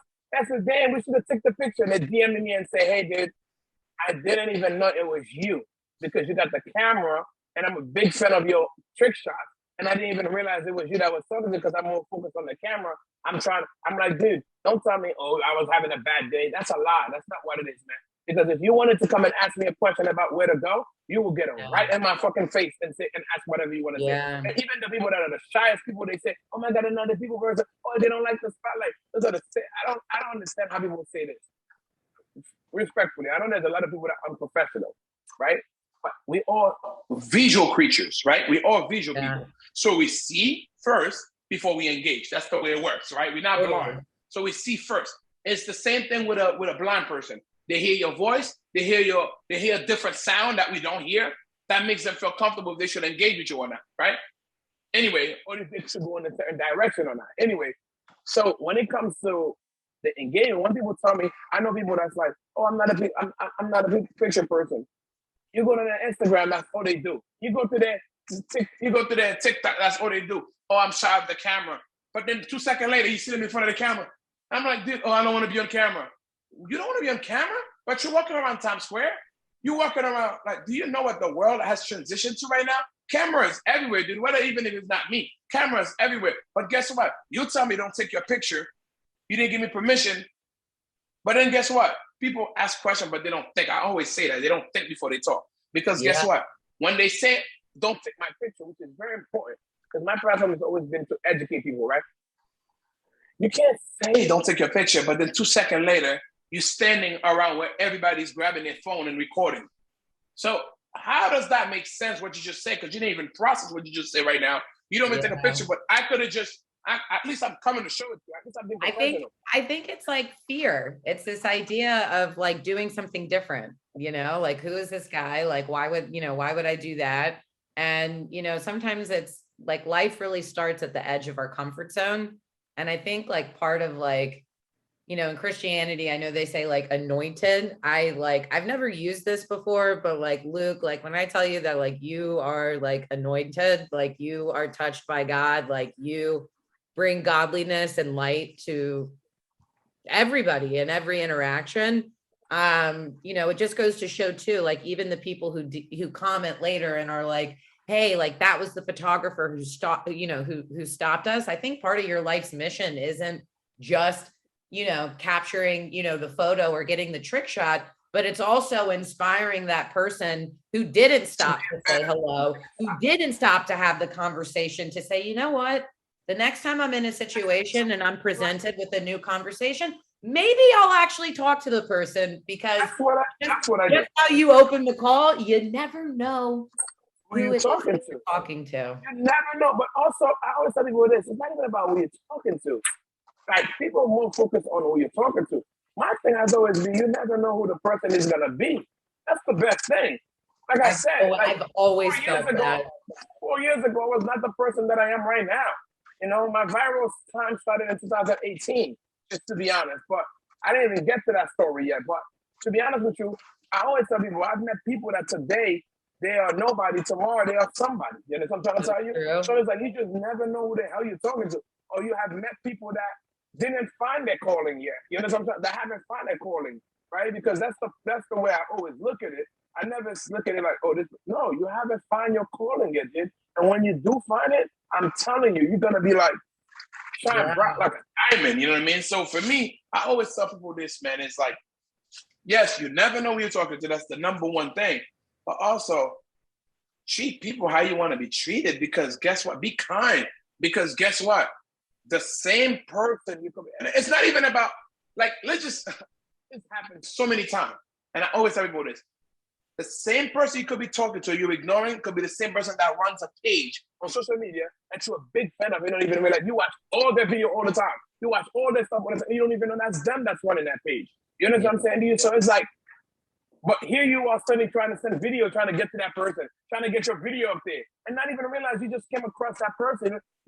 For me, I've never been rude to anybody. That's not my thing, right? Dang. I'm always trying to teach, right? Teach people being rude to me. And then when I say something back, that's when they take it the wrong way, right? And they feel like I'm being rude, when really I'm not. It's just because I talk with authority, because I'm an alpha male. You understand what I'm saying to you? Yeah. So when I talk with authority, but I don't talk arrogantly. You understand? I don't talk like that. I just speak with a confidence when I speak, right? So because I'm experienced, I'm outside every day, so I know that kind of stuff. But to be honest with you, I'll tell somebody, like I said to you, I'll take somebody a picture. I'm like, hey, my God, I just want to show you the picture. I'll fucking take my picture, man, and just walk. And I'm like, I hope you have a blessed day, man.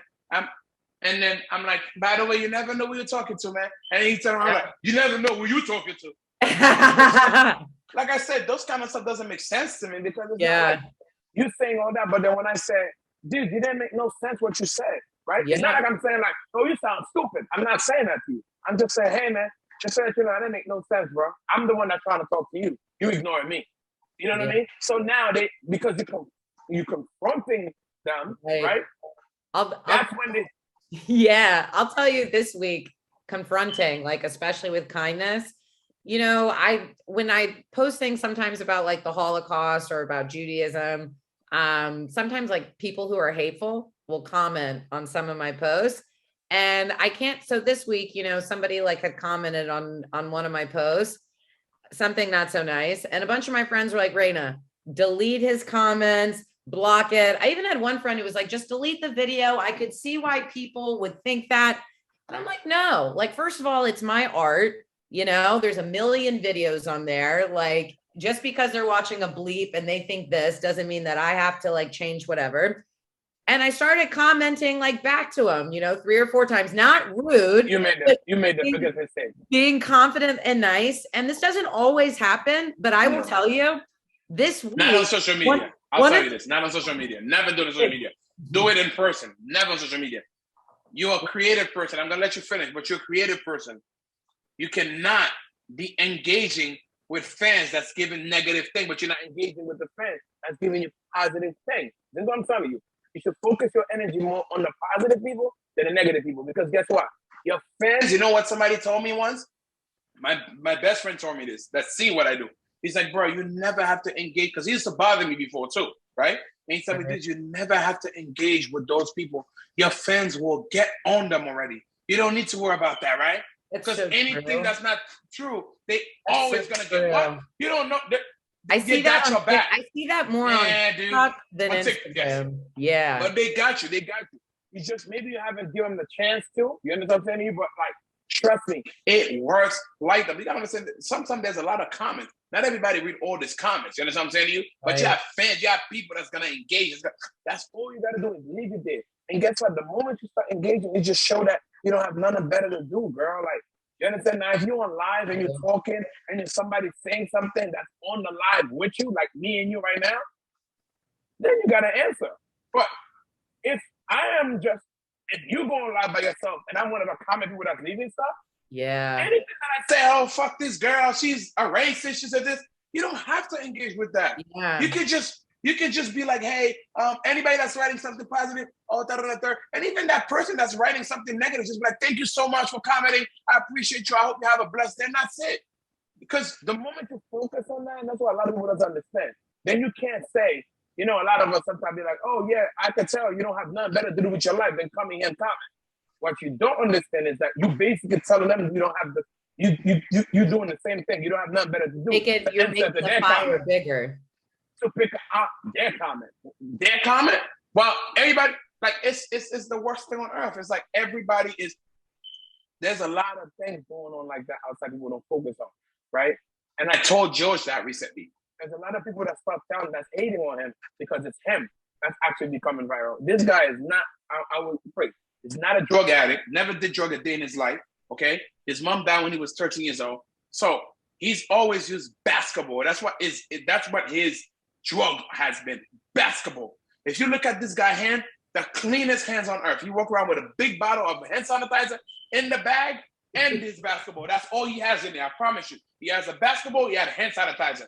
After he finished playing with somebody, he give him hand sanitizer, sanitize the hand, he'll shake your hand, or he'll do this, right? Now, you know how many people are coming at him, oh my God, you changing a crackhead life, you doing this, I'm like, you just assume that based off of what he looked like.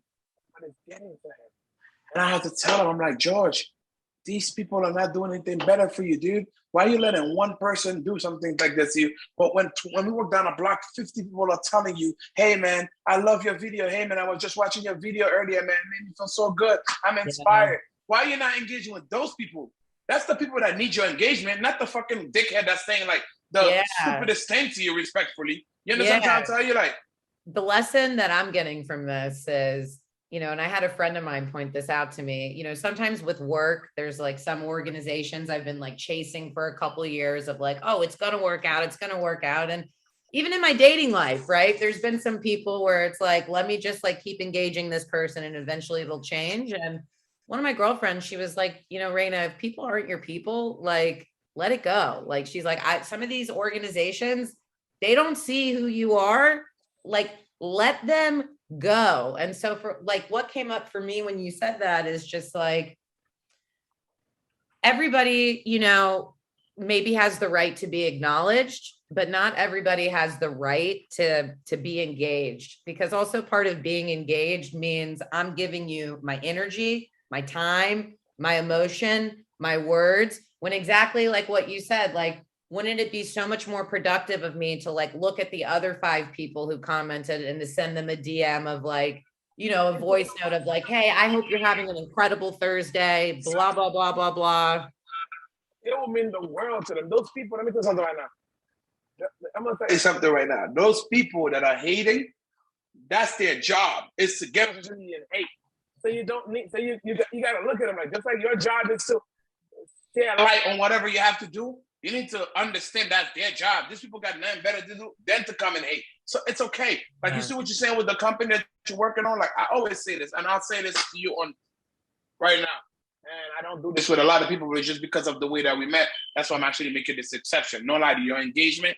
I don't give anybody this kind of access to me. The reason why I don't, unless you're paying me, because my time is worth a lot of money. So respectfully, right? So I always tell people like, I didn't meet you and feel comfortable enough to actually give you my time because you didn't value it from the beginning. You understand what I'm trying to tell you? So anyway, with that said is, what I want to say is, you see what you say about the companies and on the third, like, you know, sometimes it gets to me as well because I'm like, I am literally the most viral person on earth that actually create the insane content, recycling, make it fun, make it in positivity, everything on there. That's the perfect image that I have on there, right? For any brand.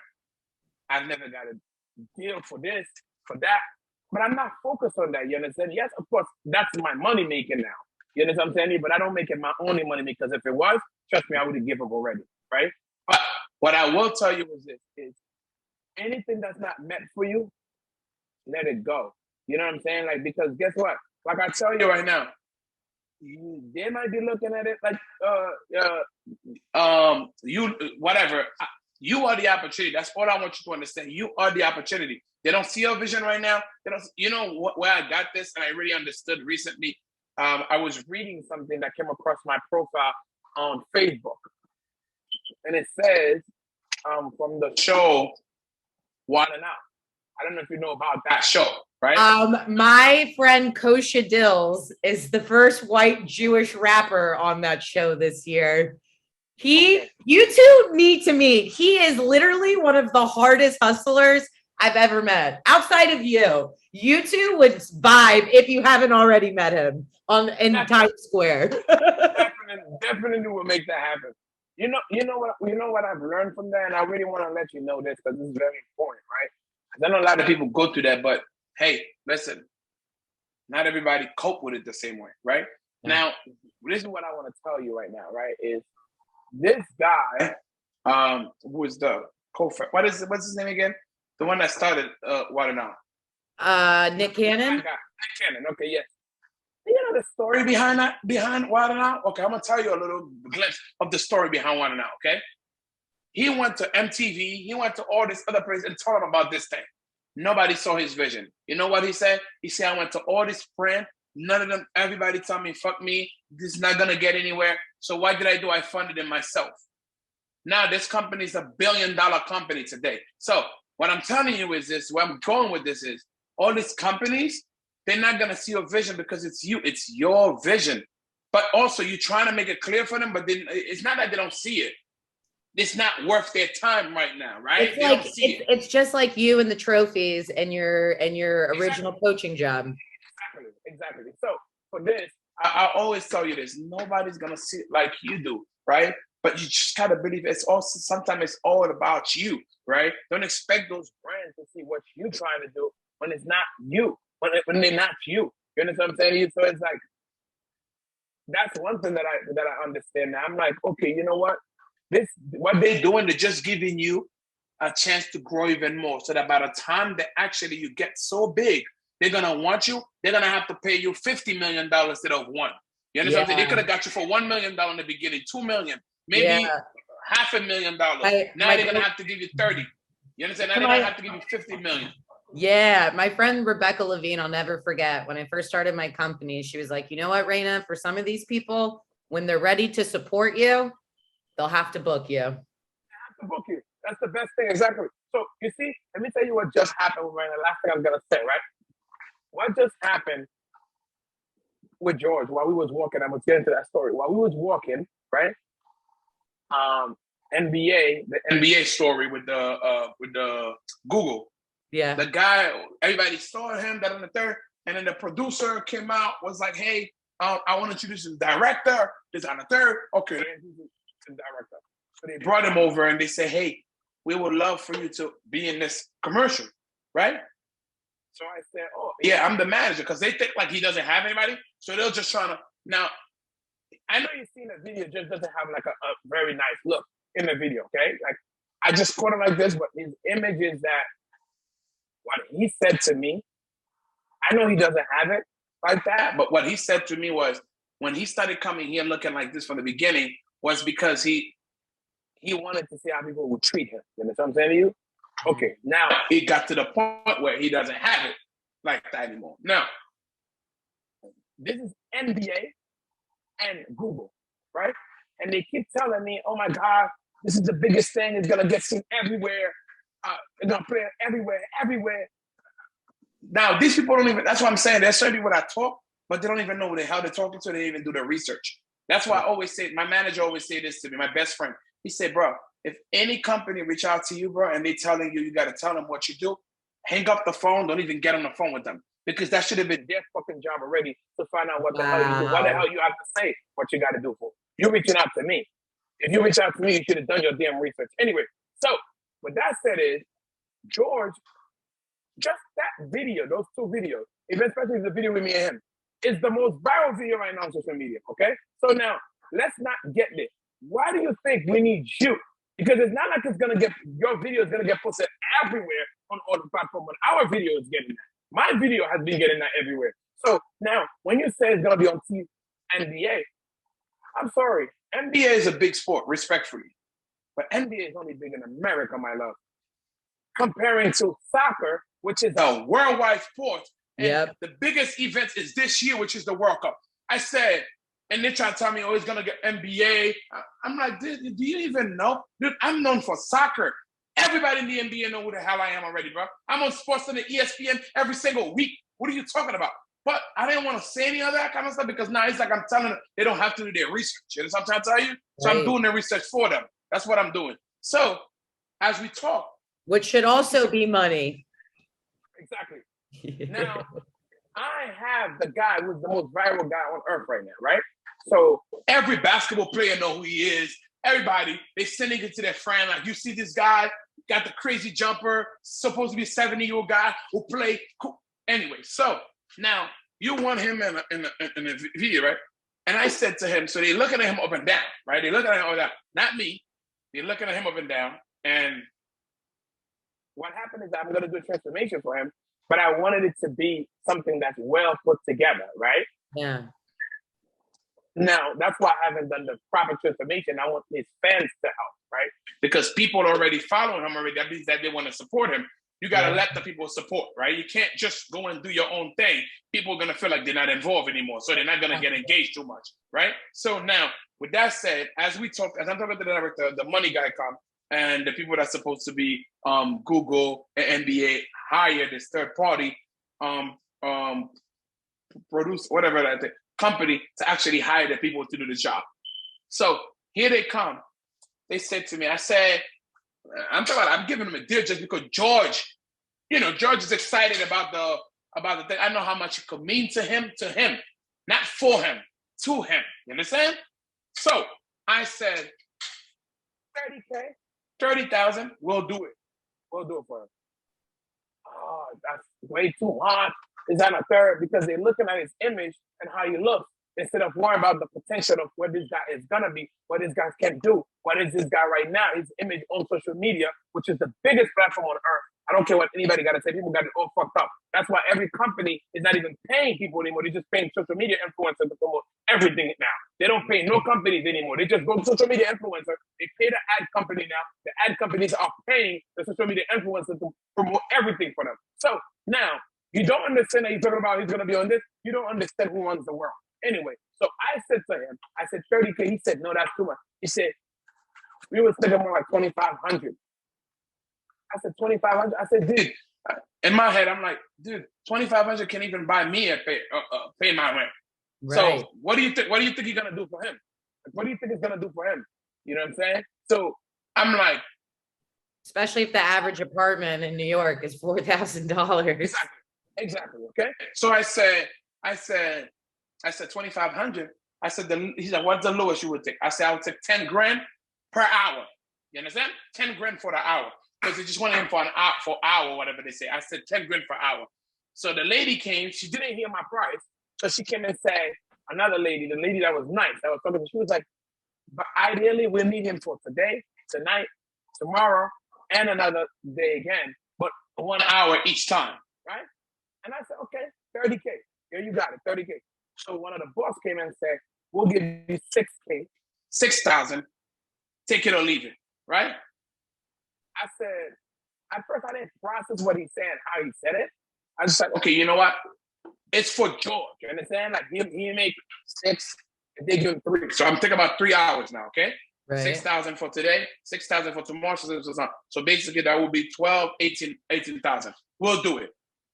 George will have 18,000. We can actually get him started, right? Get him started. Anyway, George is worth right now over $500,000 for that commercial. You know, sometimes I tell you, let's not even talk about that, right? Over $500,000. I'm saying that respectfully. For brand purposes, for what that's gonna do, which is the most, this is the guy that's like, not a trend. He's like an inspiration trend out there. You know what I'm saying to you? So here he is, for the sport you guys are throwing this fucking commercial for, or respectfully, pardon my language, for the sport, which is basketball, and then you try to, instead of taking that deal and say, let's do it, where do we sign? We'll write you a check right now. Here you are telling me, this is what they told me, right? So we waited. We stayed for 2 hours over there. 2 hours.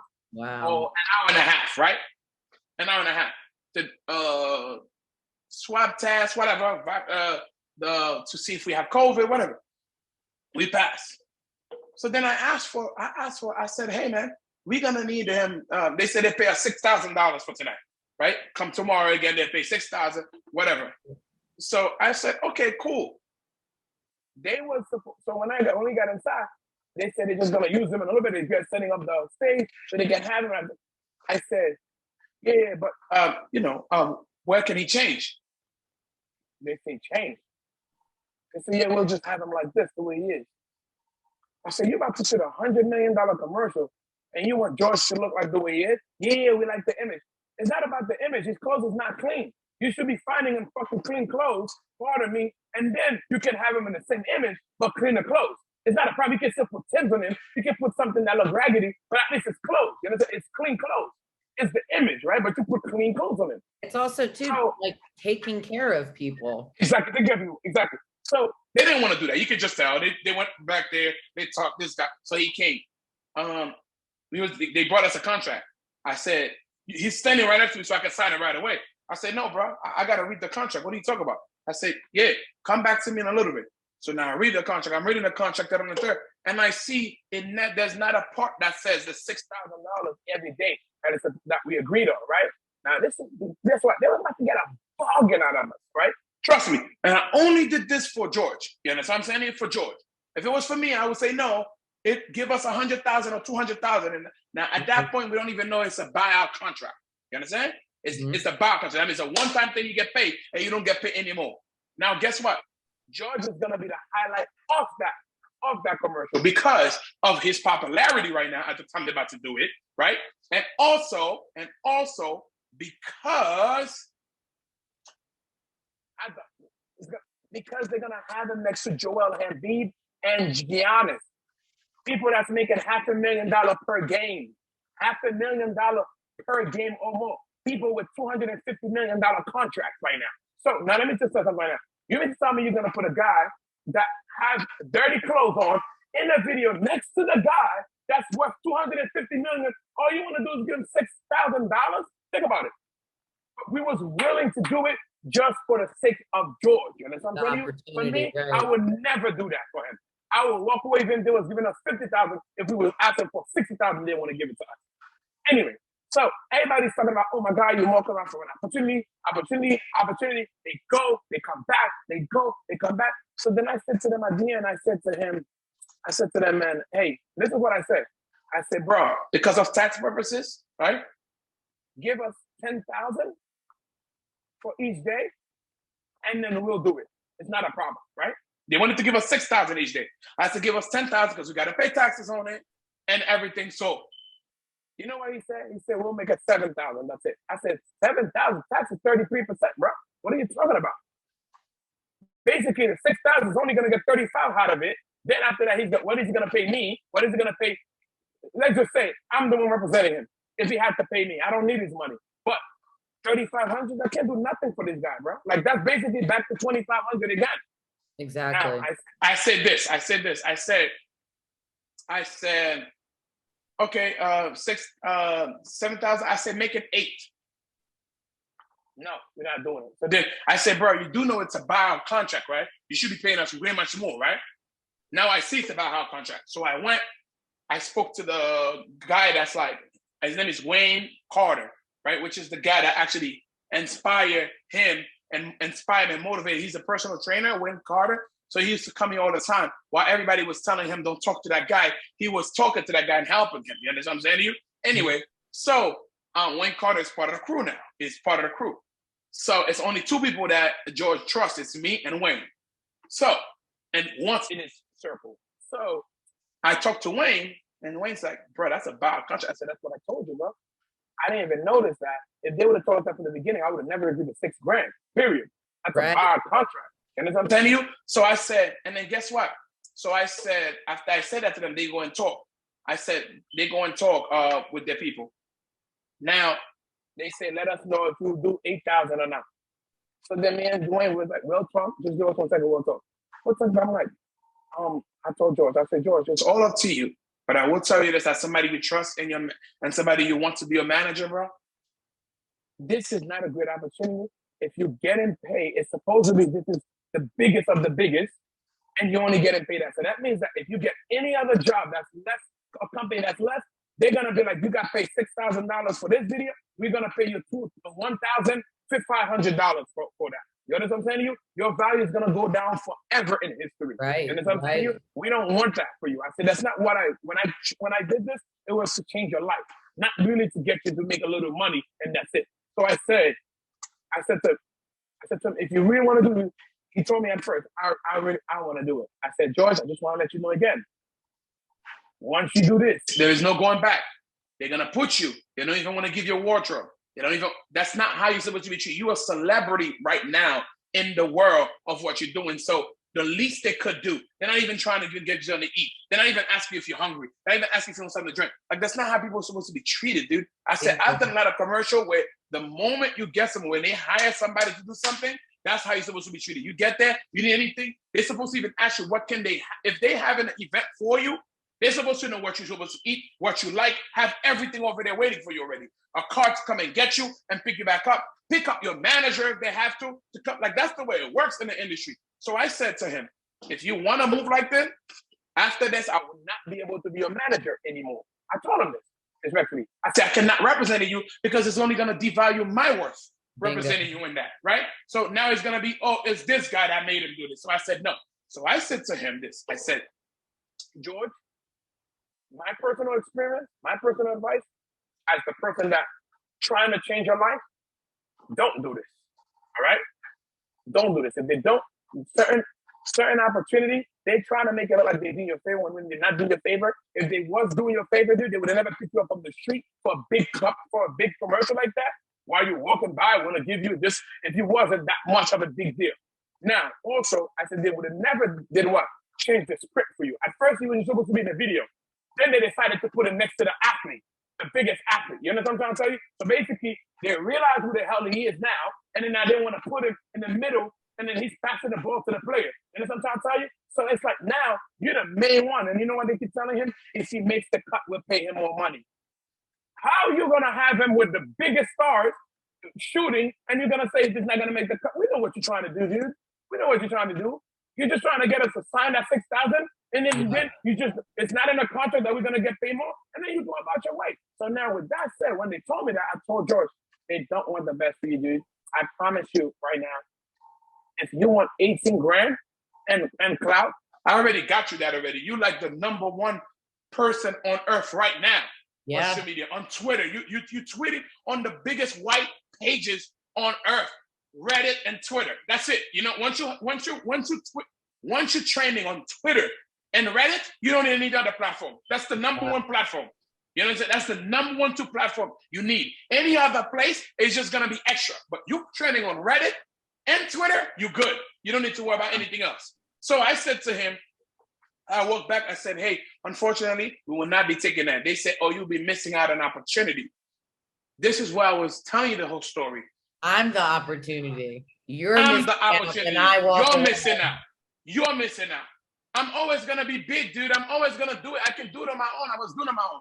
This did not help me. And what I kept telling George is, these people will not be picking you out right now if you wasn't of value, bro. You're just a stranger walking by. If you didn't have a name, have a face that brings value to them, they would have never picked you up. NBA with Google for the new phone, with the biggest athlete in the world coming for NBA, and you think they're just gonna pick you in the street and just, that's not how it works. And put you as the main thing next to those guys? There's no way, dude. That's worth $500,000 to $1 million contract. $500,000 from NBA, $500,000 from Google, and then another $1 million because of the buyout. That's what they should be giving you. Because guess what? What's gonna happen if they do that? That's they're changing your life, right? Yeah. Now they can use you forever with us now. Once that happens and they tell you that, you can change your life, get your life back on track. You don't really care about the money. You wasn't doing it for the money. You do it because you love basketball, right? But at the end of the day, if basketball is what brings the life-changing opportunities, that's what you're going to use it for. I say, you give him $2 million, you give him $500,000, you give him something. Yes, he can do something. You give him $6,000, $18,000, and guess what? What really closed the deal was when they said this. So they had us waiting there for 2 hours to do the thing, an hour and a half to do the thing. 7 o'clock was the deadline. 5:30, we came over there. I think like 6 o'clock, we signed the thing, not signed a contract, but we signed that we was gonna do it anyway. So we got in there, and then I told the guy, he said, yo, because now it's 6:30, because at 7, the deadline is at 7. They said they're still putting it up. Once they finish, we're gonna shoot a scene, and after that, that's it. Tomorrow, we're gonna have it coming again. I said, cool. That's when the change of outfit come. But to skip that, because I already told you about that, I said, when they said it was going to shoot, and I said, so now it's 6:45, nothing happened. You know what I'm saying? He's not there. I'm like, you guys say y'all done at 7, so what's going to happen? Then they say, he said, let me go and ask. So he came and asked. You know what they said when they came back? I said, yeah, man, we'll get paid $6,000 for today. This is what we're saying. We don't mind. Just pay us $6,000 for today because we stay there. $6,000 tomorrow, and $6,000 when you want him again. It's not a big deal. We'll take that. They said they're not gonna pay me for today because he didn't do no work. So once you said that to me, I was like, I look at the guy, and then the guy said, and when I asked him for the 8,000, right? When I asked him for the 8,000 because of tax purposes, the guy that was paying disrespectfully said this to me.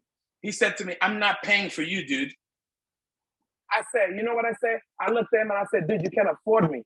It's $100,000 per hour for me if I wanted to do this or more. That's what I said. I said it's $100,000 per hour for me. I said if you want me to do it, and I'm talking about I'm the main one. If I'm the main one between the players, you're gonna have to pay me $10 million for this commercial or more. Respectfully, I don't give a damn how much these guys are getting. I don't care what they're getting. Right. Don't put me in that category. I'm not. Because the NBA started bigger. That's not me, bro. Why do you need me then? Why would you need me if my value is not that much? Anyway, so now when he said that 2 years from now, that guy's gonna call you and he's gonna need something. And when he does, Luke, charge him double. I'm not even gonna charge him double because I'm gonna have so much money I won't need that anymore. I'm gonna be able to tell them, go find a homeless in the street, go find somebody and change their life, but pay them what you're supposed to pay them, not pay them what you think you should pay them. You know what I'm trying to tell you? That's what I'm going to tell them, right? So this story that I wanted to share with you was because of what you said about the companies. I'm telling you, a lot of them is not going to see your work. I'm going to bring that to your attention again. They're not going to see your work. They're not going to understand. You're going to pitch them an idea. They're not. But if they don't, more time for you to build yourself, keep building yourself to the point where 2 years from now, your podcast, your thing could be one of the biggest podcasts in the world. And guess what now? That same guy now is paying you $10 million to $50 million just to put their name on the bottom of your screen. You understand that? Because that's the way it works now on social media, on the internet. They'll pay you $50 million just to put their name on every episode you have on that. Just their name. Not even to say it, not even to do anything. That's the way it works now. It is crazy. So, with that said, I always say this to people, you're just making a big mistake because you're not taking advantage of me when you should. You're gonna try to take advantage of me when I'm already built to the highest level, then I'm gonna charge you $50 million. Now, it's not because so let's just say what I'm supposed to charge you is $10 million for an hour. I'm gonna ask you for $50 million. You wanna know why? Because I don't want to work with you, and I know you're gonna say, no, there's no way there. I'm gonna pay this guy $50 million. Then you know what I'm gonna say? That's what you said 10 years ago. And now look, you're willing to pay me that. That's what I'm gonna say to you. I'm gonna say I don't want to work with you. That's why I'm actually saying $50 million. And I do that a lot to a lot of customers. A lot of people, I take that picture. The moment they was rude, I delete it. I give them my Instagram, but I deleted the picture because I don't want them to have those rude people to ever have my picture. So when they reach out to me later, and tell me, hey man, that we want the picture. I said, yeah, it will cost you. I know I don't want to tell them I delete the picture because I know they're gonna take it very wrong. So what I do say, I give them a price that I know they're gonna say I'm bugging, I'm crazy if I think I'm gonna pay that. Oh, how much? They reached out to me a year later and asked me for the picture again. I said, dude, a year later, when you wasn't even nice to me, I said, you crazy. I said, look, it's $1,000, it's $2,000 for me to go look for the picture for you. If you want me to, after I get it, no, literally, after I get it, after I find it, you're gonna have to pay me on top of that. And guess what? There are people that pay. There are people that pay, believe it or not. But there are people that look at me, and I know, but based on their energy, the first time when I was charging them 50, 100 for a picture, they didn't want it. I know they're not gonna want to pay that right now if they didn't want to pay that back then. So when I tell them that, it's just they're gonna be like, oh no, this guy's crazy. Thank you. I don't want it anymore. Boom. And then guess what? You saw me when I met you. I had 30,000. When you saw me again, I had 60,000. You reached out. You didn't want it. You're gonna reach out to me when I have 100,000 because I'm only gonna go viral every single time. You're gonna reach out to me when I have 200. You're gonna reach out to me when I have 300. You're gonna stop. You're gonna reach out because you're gonna see me everywhere. I'm always gonna go viral. You're gonna see me when I have 2 million, 10 million followers, and you're gonna reach out to me again, dude. And guess what's gonna happen now? That picture, I won't even be able to answer you. That's one. I won't even be able to answer you because I won't ever see your DM again. But also, I'm gonna charge you $10,000 for that picture, dude, or more. 10 grand for that picture or more. Now to even go look for it, I'm gonna charge you 10 grand to go look for it. But if I was charging you $2,000 back then, imagine how much I have to charge you now. So your worth is our worth. Us that actually is always creating content, always putting knowledge, always doing good out there, whatever we have to do. It's always gonna elevate us. You understand what I'm saying? There's no going down for us. It's only up. You understand what I'm saying? There's gonna be bumpy roads, but you always gonna keep going up. We wasn't meant to stay down. You understand what I'm saying to you? We're too creative. We're too, we have too much knowledge to share. You understand what I'm saying to you? So for me, I'll tell you this personally, let them, like they want to walk away from you, it's okay. Let them not book you right now. Let them not come on your show right now. Let them, because there's gonna be a time they're gonna have to pay you to be on that show. You know, pay you to come over here to only be there for literally 1 minute to 2 minutes, just to ask you, hey, can you just ask me 5 questions on there, and I'll answer them quickly. How much you want? Yeah, it's 30,000 for that. Okay, 50,000 for that, and they will raise that money. Maybe not the first year. They will raise that money, save that money just to be on your show, just to raise their brand. And that's the way it works. So I'm telling you, just let them keep doubting you, because there's gonna be a time they're gonna be showering you with deals, but it's gonna be deal that's too late. You understand what I'm saying to you? Because you're gonna have other companies that's already that saw your potential, or that already came a little bit early that you wanted to work on. You understand what I'm saying to you? So and yeah, you know who's watching, the process as you're building. That's a fact. You never know. Guess what?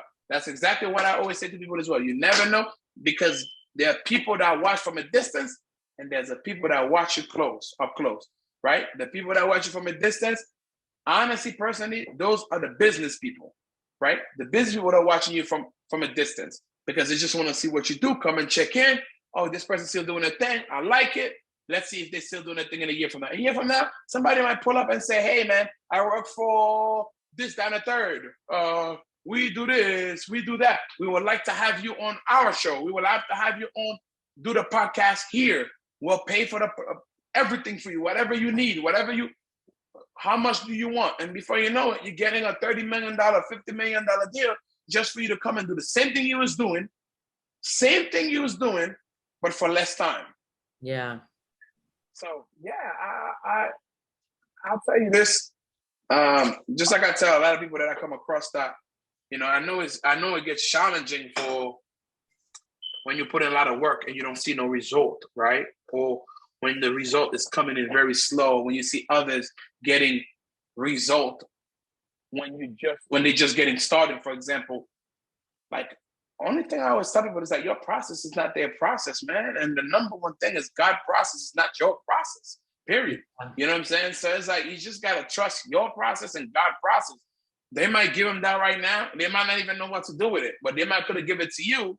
It might could have happened to you early and you probably would have fucked it up. The universal God can see all that happening and be like, this person don't deserve it right now. If we give it to them right now, they're going to just go ahead and fuck it up. So let's wait until they mature up, get to a certain level, and then we can just give them the blessing again. You understand what I'm saying? That they really deserve. By that time, we're going to give them 3 times the blessing. And then I feel like they'll understand in the long run why we did that, it took so long. That hits so much. I mean, I know we're gonna wrap up in a minute because I know that you've got to shoot some content today. But that really resonates for me so much. I've been on this journey now for 10 years. I've spoken over 250,000 and like in-person events. I didn't really start posting videos of myself until COVID. I didn't even know how to make a fucking video of myself until COVID.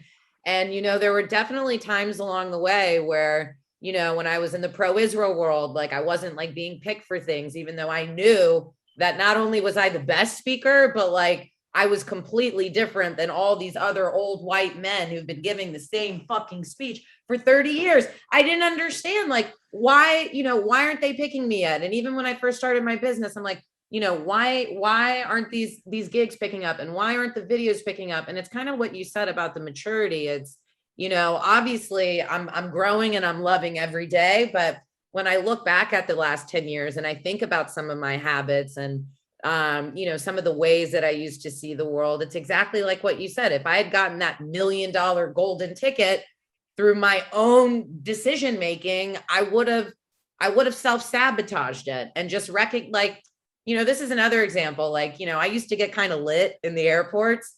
But I meet so many people in the airports now for booking speeches. I sell so many children's books in the airports that I'm like, dude, you want to get lit? Go on vacation. The airport is like for you to engage and for you to be in the world. And like, that's one example of the maturity that like, I've really only learned that in like the last like year, 2 years. And there's a lot more in the process that, I don't know that exists, but what you just said about, God has another plan and like, it'll come not when you think you're ready, but when the universe thinks you're ready.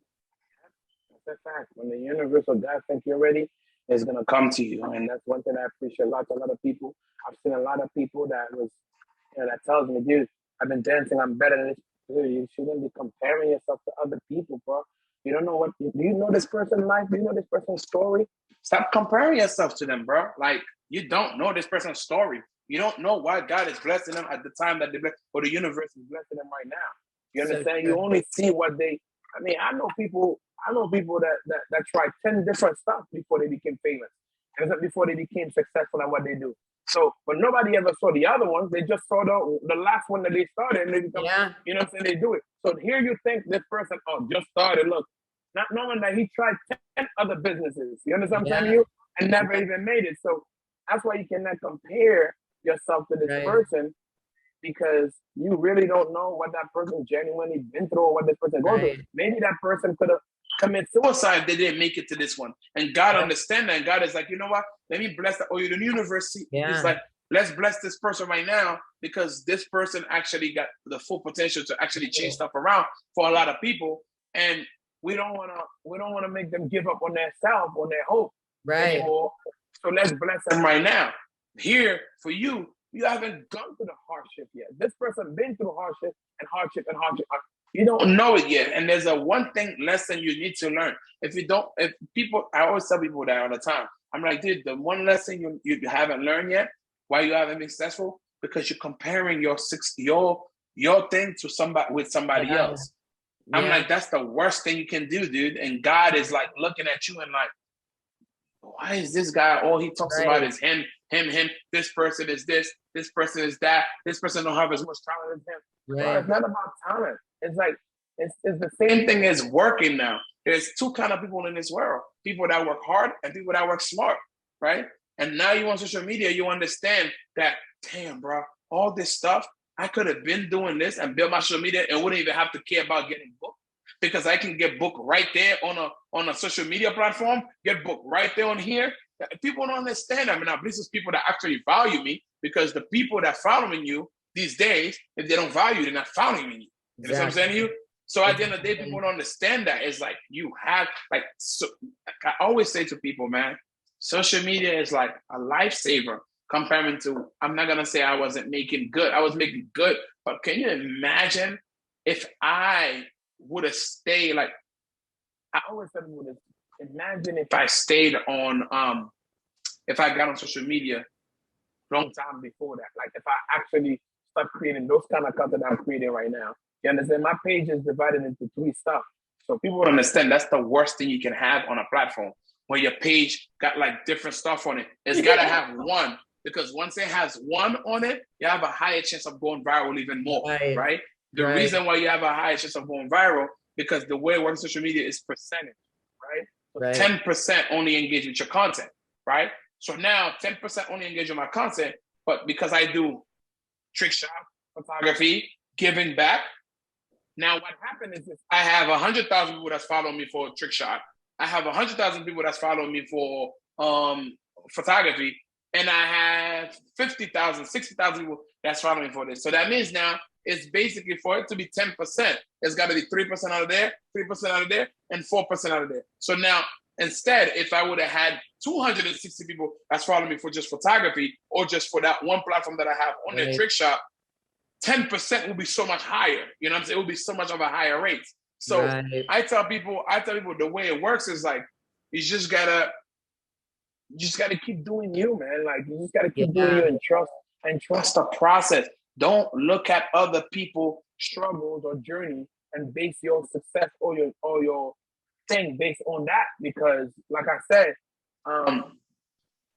you just never know what might be at the end of the road. Yeah. And I think too, for the listeners, you know, as we wrap up, like, one of the biggest things to take too from your journey, besides being nice to everyone, and treating people with kindness, is just to this idea that, you know, all your experiences ultimately build off each other.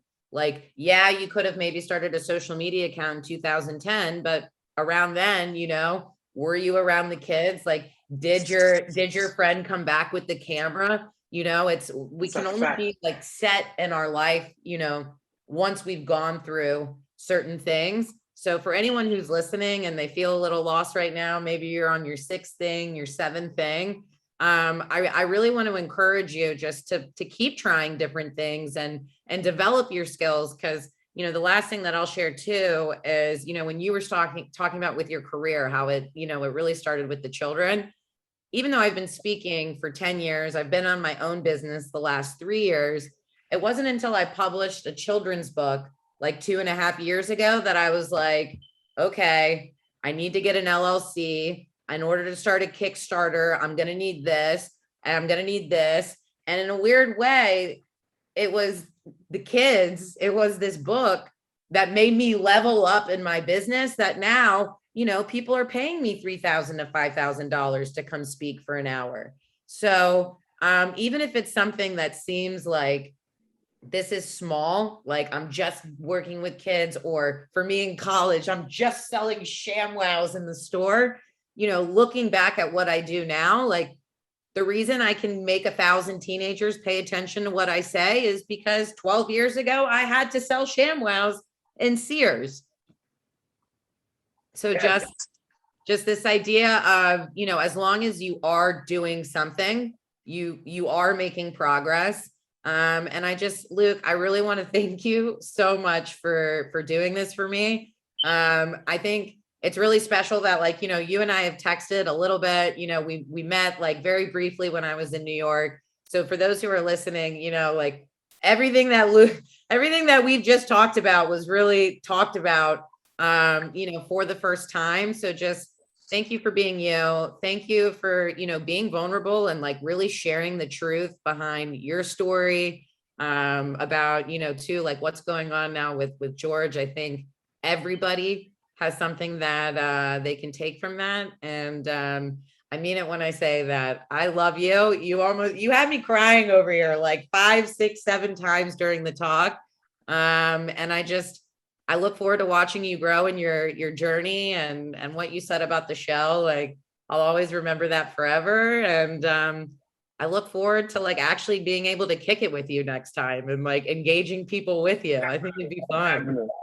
Definitely. We spoke about that actually, but yeah, it was my pleasure. Honestly, I feel like I said, I've met a lot of people that that offer me to do this kind of stuff. And I've genuinely never felt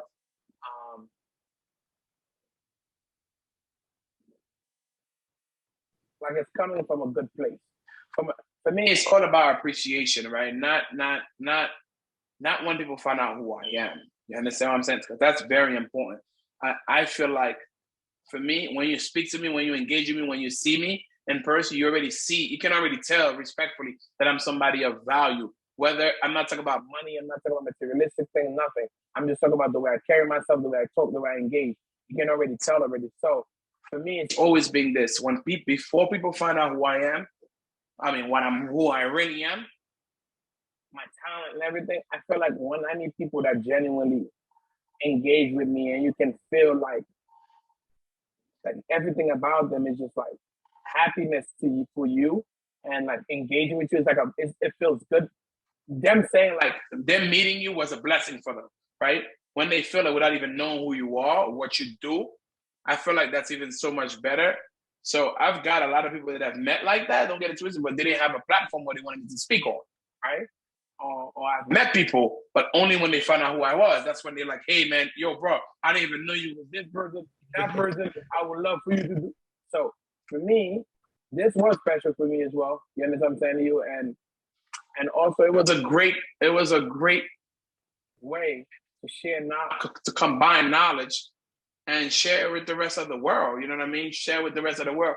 A lot of people, you know, needed to see this, you know, whether they're gonna see it or the people that's going to see this. They need to see those kind of stuff. They need to hear this kind of, not like talk about politics, not like talk about this, not like talk about stupid stuff that really doesn't really matter. You know what I'm saying? Like really, people just want to know about our life experience, you know, and like we said, the best thing I hope these people take from this whole conversation, besides the knowledge that we share with them and the genuine input we have give them, is that you just never know who you're talking to, you know, like being kind and just talking to people, engaging. It could be something that actually help you elevate to the highest level. You know what I mean? So, yeah, for that, you know, definitely, this was therapeutic for me as well. You know what I mean? Because it's always good I'm the type of person, I'm very strong mentally, physically, emotionally. So I'm like, certain kind of stuff I don't even need to talk about. Like, and I'm not gonna say it doesn't bother me, but I know how to deal with them, right? So I find my own way of dealing with them. So for me, it's like, you know, just being able to actually talk and genuinely talk with you on this, which is what I do anyway on a regular basis.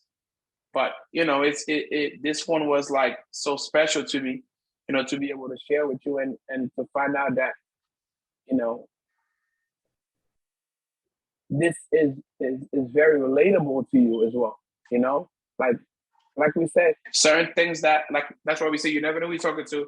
Always give the time, you know, I'm not saying give the time to everybody. You cannot, but always give the time, right? Always try to give your time, right?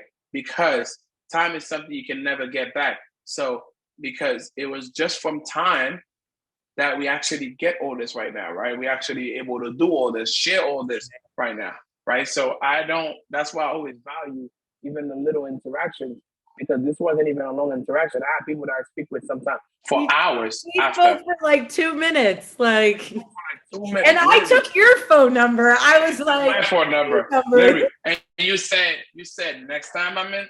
This is exactly what you said. You said next time you come to Miami again, or you come to Florida, or whatever. You said you can stay with me, dude. That's what you said. You know, you can crash with me. I will show you around. That's what you said to me.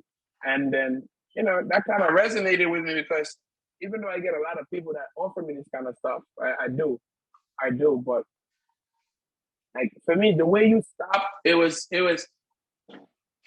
even though I gave you, very important, because I'm speaking very truthfully right now. I know this is last thing, but I really want you to understand exactly what I'm saying so you can come out the right way, right? Uh-huh. Even though you gave me your number, even though you did all this, even though after you saw my social media, right? But your interaction, you stopping, there wasn't none of that going on with the social media. You understand? You genuinely gave me the time. You genuinely wanted to engage. You genuinely appreciated the picture, what I was doing. So that was all before social media. That's what led me to feel comfortable to give you my social media.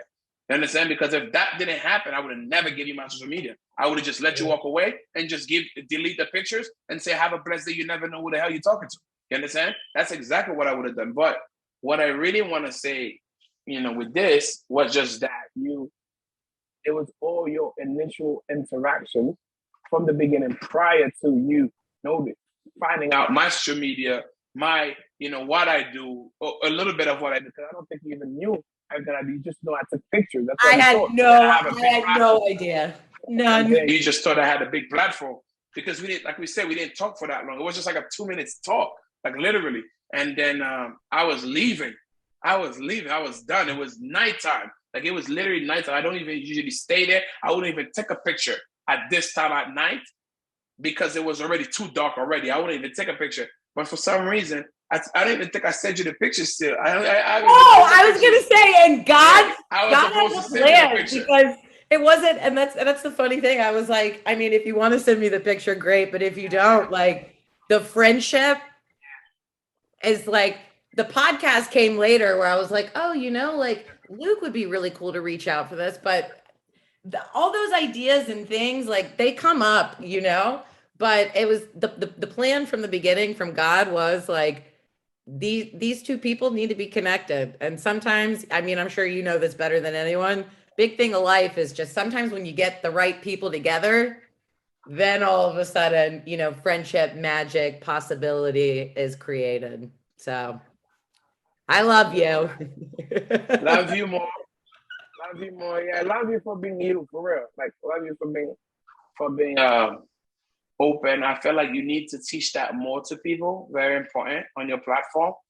You know, when you talk, make sure like you try to start with that, because I think a lot, like you said, a lot of your business, a lot of your interactions, a lot of your good things that come out, it's because you was open. Because if you was like the rest of the people out there, that's very closed off, don't want to engage with anybody, a lot of stuff you wouldn't be getting, a lot of stuff wouldn't be happening to you, respectfully, right? So a lot of stuff happened to me because of who I am, because I'm in the street all day long. And when people realize who I am, they're like, dude, you are the viral god. You are the guy that go viral every single week, every single month, bro. I see all your videos, and you probably have like over 15 mega viral videos on social media, and you change people's lives. Bro, I didn't even know you do all that. Yeah, I think you're just somebody that's just taking pictures trying to make $1 or $2. Like, first of all, definitely not $1 or $2 for the person that sell the pictures. But the reason why I do this is because I understand the value of moments. Yeah. Moments and a picture. Because I say this to people. I have people that took their picture before COVID that's reaching out to me because the people that I took their picture with, they passed away. So now they want to buy the picture. I'm sorry, I'm charging an arm and a leg for it now, because you should have got it when I was selling for cheaper. Yeah. So that's what I mean about value the time, value the moment. And that's why I understand. This is so funny. Some lady, last thing I'm going to say for sure. I know, we could literally go forever. There's a lady that just reached out to me, And she just saw me 2 days ago. She was pregnant. So when I met them, it was a couple. When I met them, I took their picture. They was not married. I mean, they was not engaged. They was not pregnant. She was not pregnant. And now I took that picture. Their maternity photos. I took that picture. The first time. I think they bought it.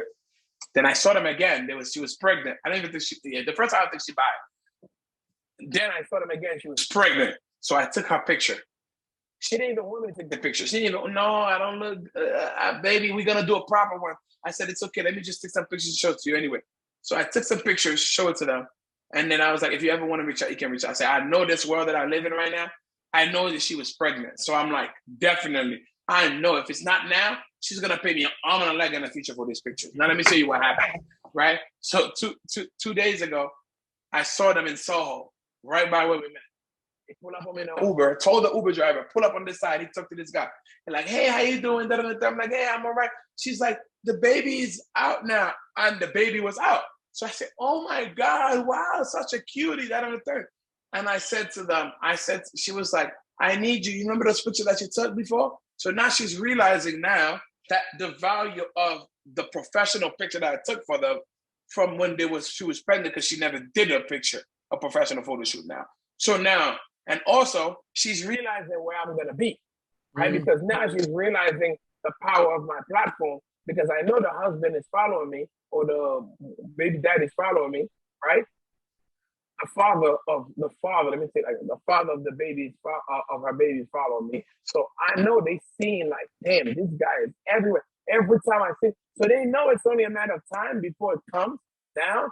And I'm like everywhere, because I should have been everywhere a long time ago. Even though I am everywhere, but I should have been on every news channel.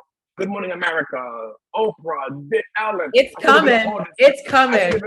Stuff, but then again, trust the process. So it is coming. But one thing that I've learned, that's really the reason why I say trust the process. Because guess what? I took those pictures and I know there will be one day they will reach out to me.